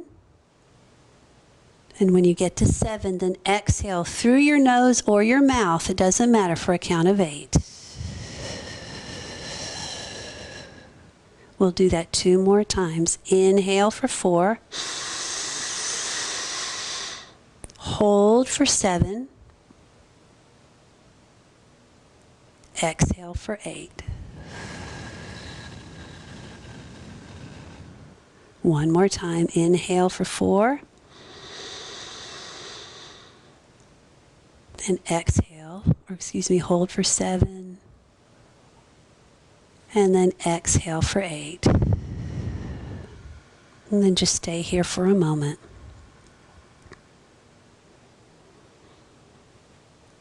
And right here, just do a little surveillance, a little body scan.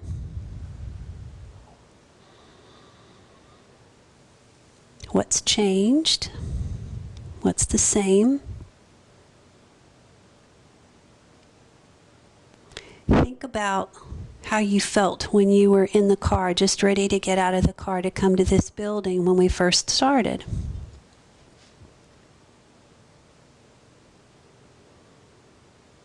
And maybe you remember yourself at break and how you were feeling and what you were thinking. And so now do a little compare and contrast with where you are right in this moment. Maybe you notice some differences, some shifts.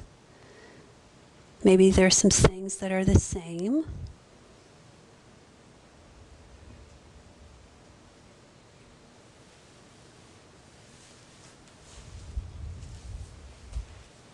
And anything that you want to leave on your mat that's not serving you for the rest of the day, something that you want to roll up with your mat, or you just maybe even want to leave it on the green floor, that's fine. Maybe something that you do need to leave on the mat because you need to address it later on. What do you want to take away from this experience? What are some things that you want to remember, that you want to play with some more, kind of chew on a little bit more? Bring that to your awareness.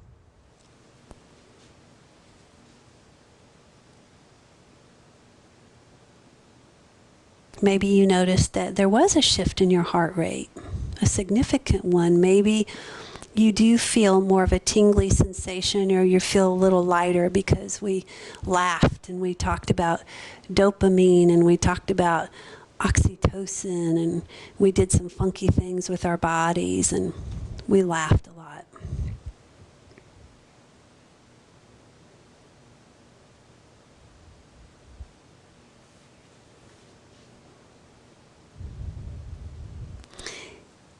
And then when you're ready, just bring your palms together and bring it back to heart center.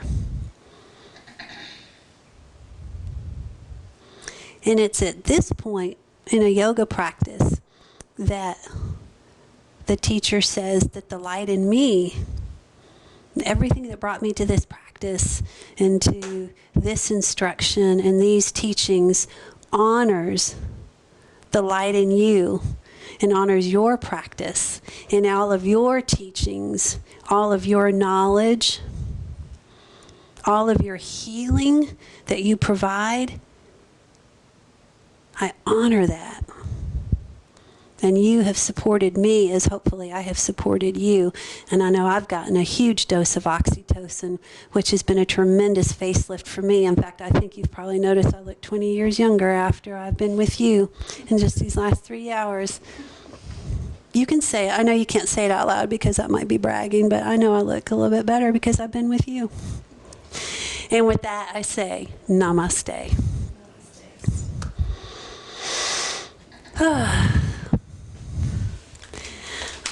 So, share with me in the time that we have remaining, share with me some questions, some things that didn't quite make sense, or something that did make sense.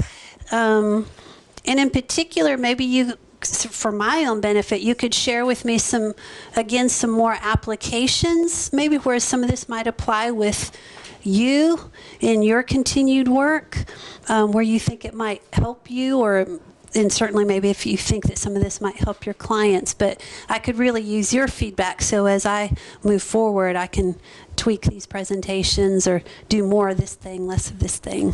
Because we need to keep healers in the community like you, and we need to keep you healthy. So, questions, comments, concerns?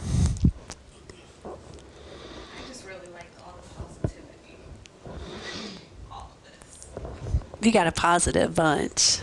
I'm pretty sure you already looked young, but now you look like you're 11. I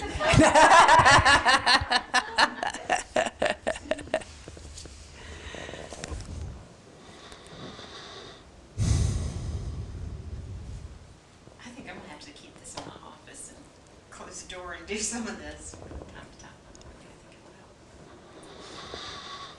help. Did you all experience a little bit of stress reduction? A little bit of, okay, good, okay. Oh, okay. We're just making sure, because I want to make sure you know that this was okay for you. And again, a lot of this stuff, if you'll notice, of course, the whole class itself was about 3 hours, but this particular piece was probably no more than 20, 25 minutes. And I just, kind of extended out because I was trying to show you as many of these postures as possible. But if you experienced a release, just even putting your legs up the wall, then that is quicker than a Xanax. That is quicker than an Ativan.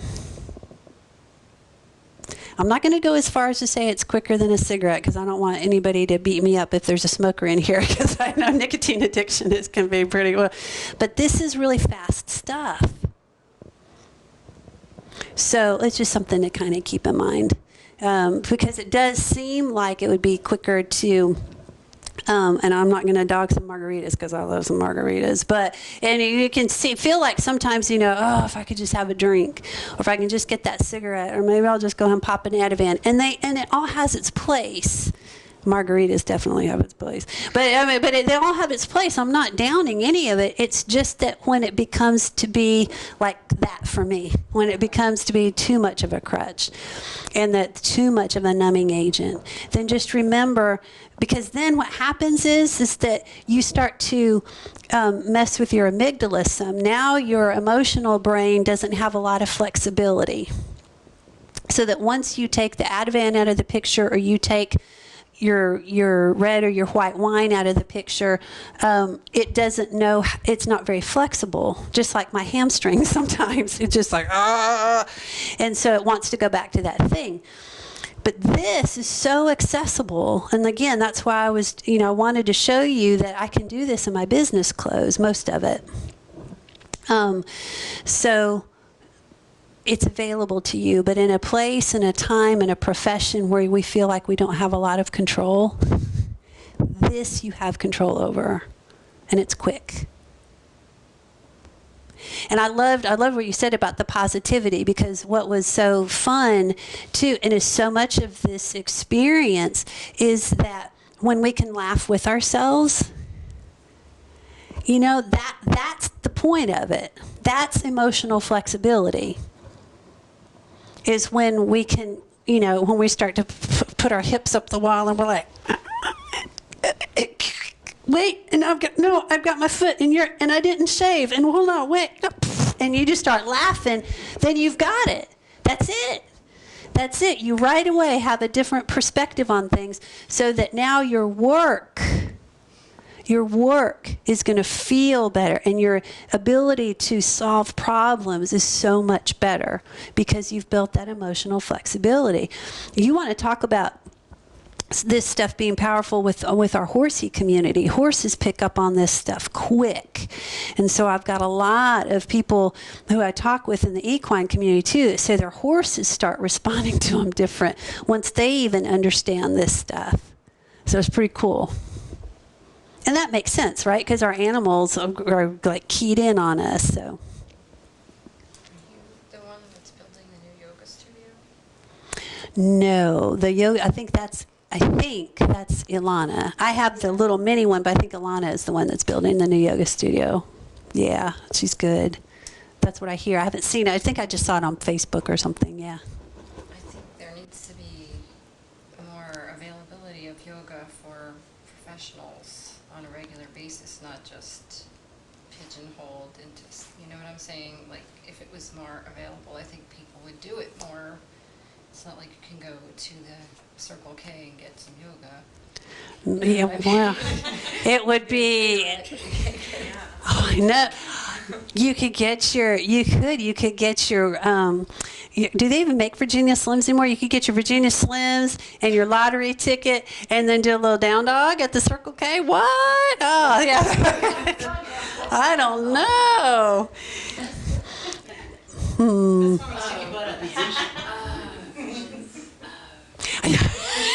So sweet. So when you say more accessibility for professionals, you mean just in terms of like down or the actual times that it's offered, or even the classes, the sequences themselves being more accessible? Well, I mean, all of it. What I'm Poses. taking away is I loved the whole experience, but I know that I won't, remember everything or have the time or availability in my personal schedule to Yeah. do it. So I would need to. There needs to be more variety. There would need to be a space and an instructor and, a place to do it, and, you know what I'm saying? Yeah. To incorporate it, and I think that, might be something to think about. Yeah, absolutely. No, absolutely. Yeah, we were talking a little bit about that briefly during the break, is for all professionals.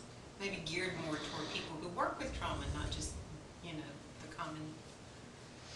Well, and keep in mind that we have an in-office yoga instructor right in the back. And Yes, you do. she is very helpful, and if you need a moment in between. This is true. Bianca has come in. In between sessions, I need to debrief. Or not talk about it, debrief, though, just something. No, absolutely. Not jokes, they're good for that, too. Or geared with the ball. Yeah. Sit on my ball chair.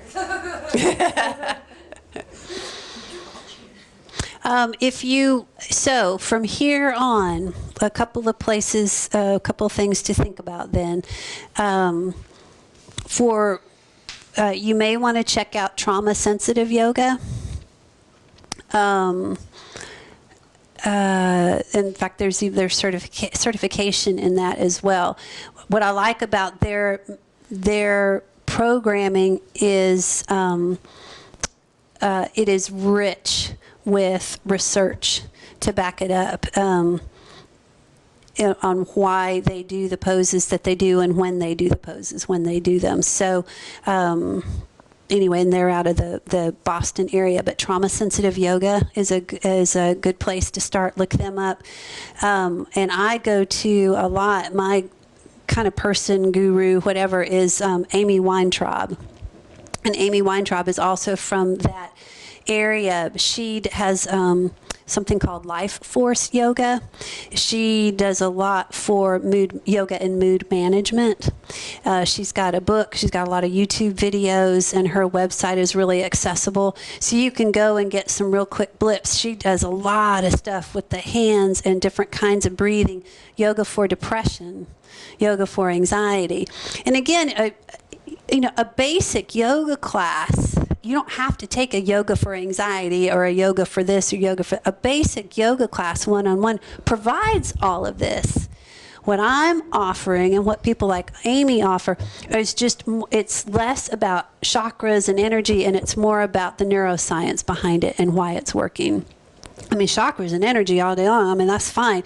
But just for the purposes of why this works, I like now my yoga practice even more than I did before. It was very healing when I first started.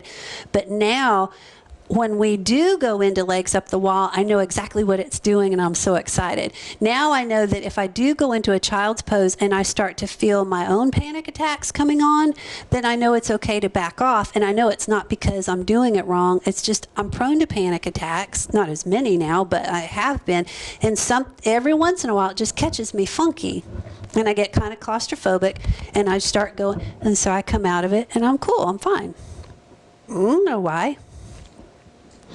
So, yeah, that way any yoga class you go into, now you'll kind of know, oh, that was kind of tough, and now I can understand why, and oh, wow, I really got a lot of good stuff out of that. That was a cool pose. Have you read, I'm sure you have, Van der Kolk? Bessel van der Kolk is the man with the plan, man. Got to see him in D.C. not too long ago. He's a cool guy. He will be in Atlanta. Yes, he will. I highly recommend, and that's where trauma-sensitive yoga stemmed from, was his work. So Bessel van der Kolk is the bomb. He's a little hard to understand because he's got that real thick accent, but he's just is grounded, down to earth. If you ever get a chance to listen to his stuff, I highly recommend it. Body keeps the score. Yep. I am available, accessible to you whenever. And again, thank you so much for letting me be a part of your community, because you guys are a tight group, and so and you know your stuff, and so it can be a little intimidating when I come in with my stuff, because I mean you're the shit, and so you know your stuff, and so I just want to make sure that you get you know trauma, and so I don't want to come in like, oh, I know all this stuff. I know some stuff that maybe you haven't heard of before, but we are all same. So again, thank you for bringing me in like you did. I really appreciate it. All right. Good.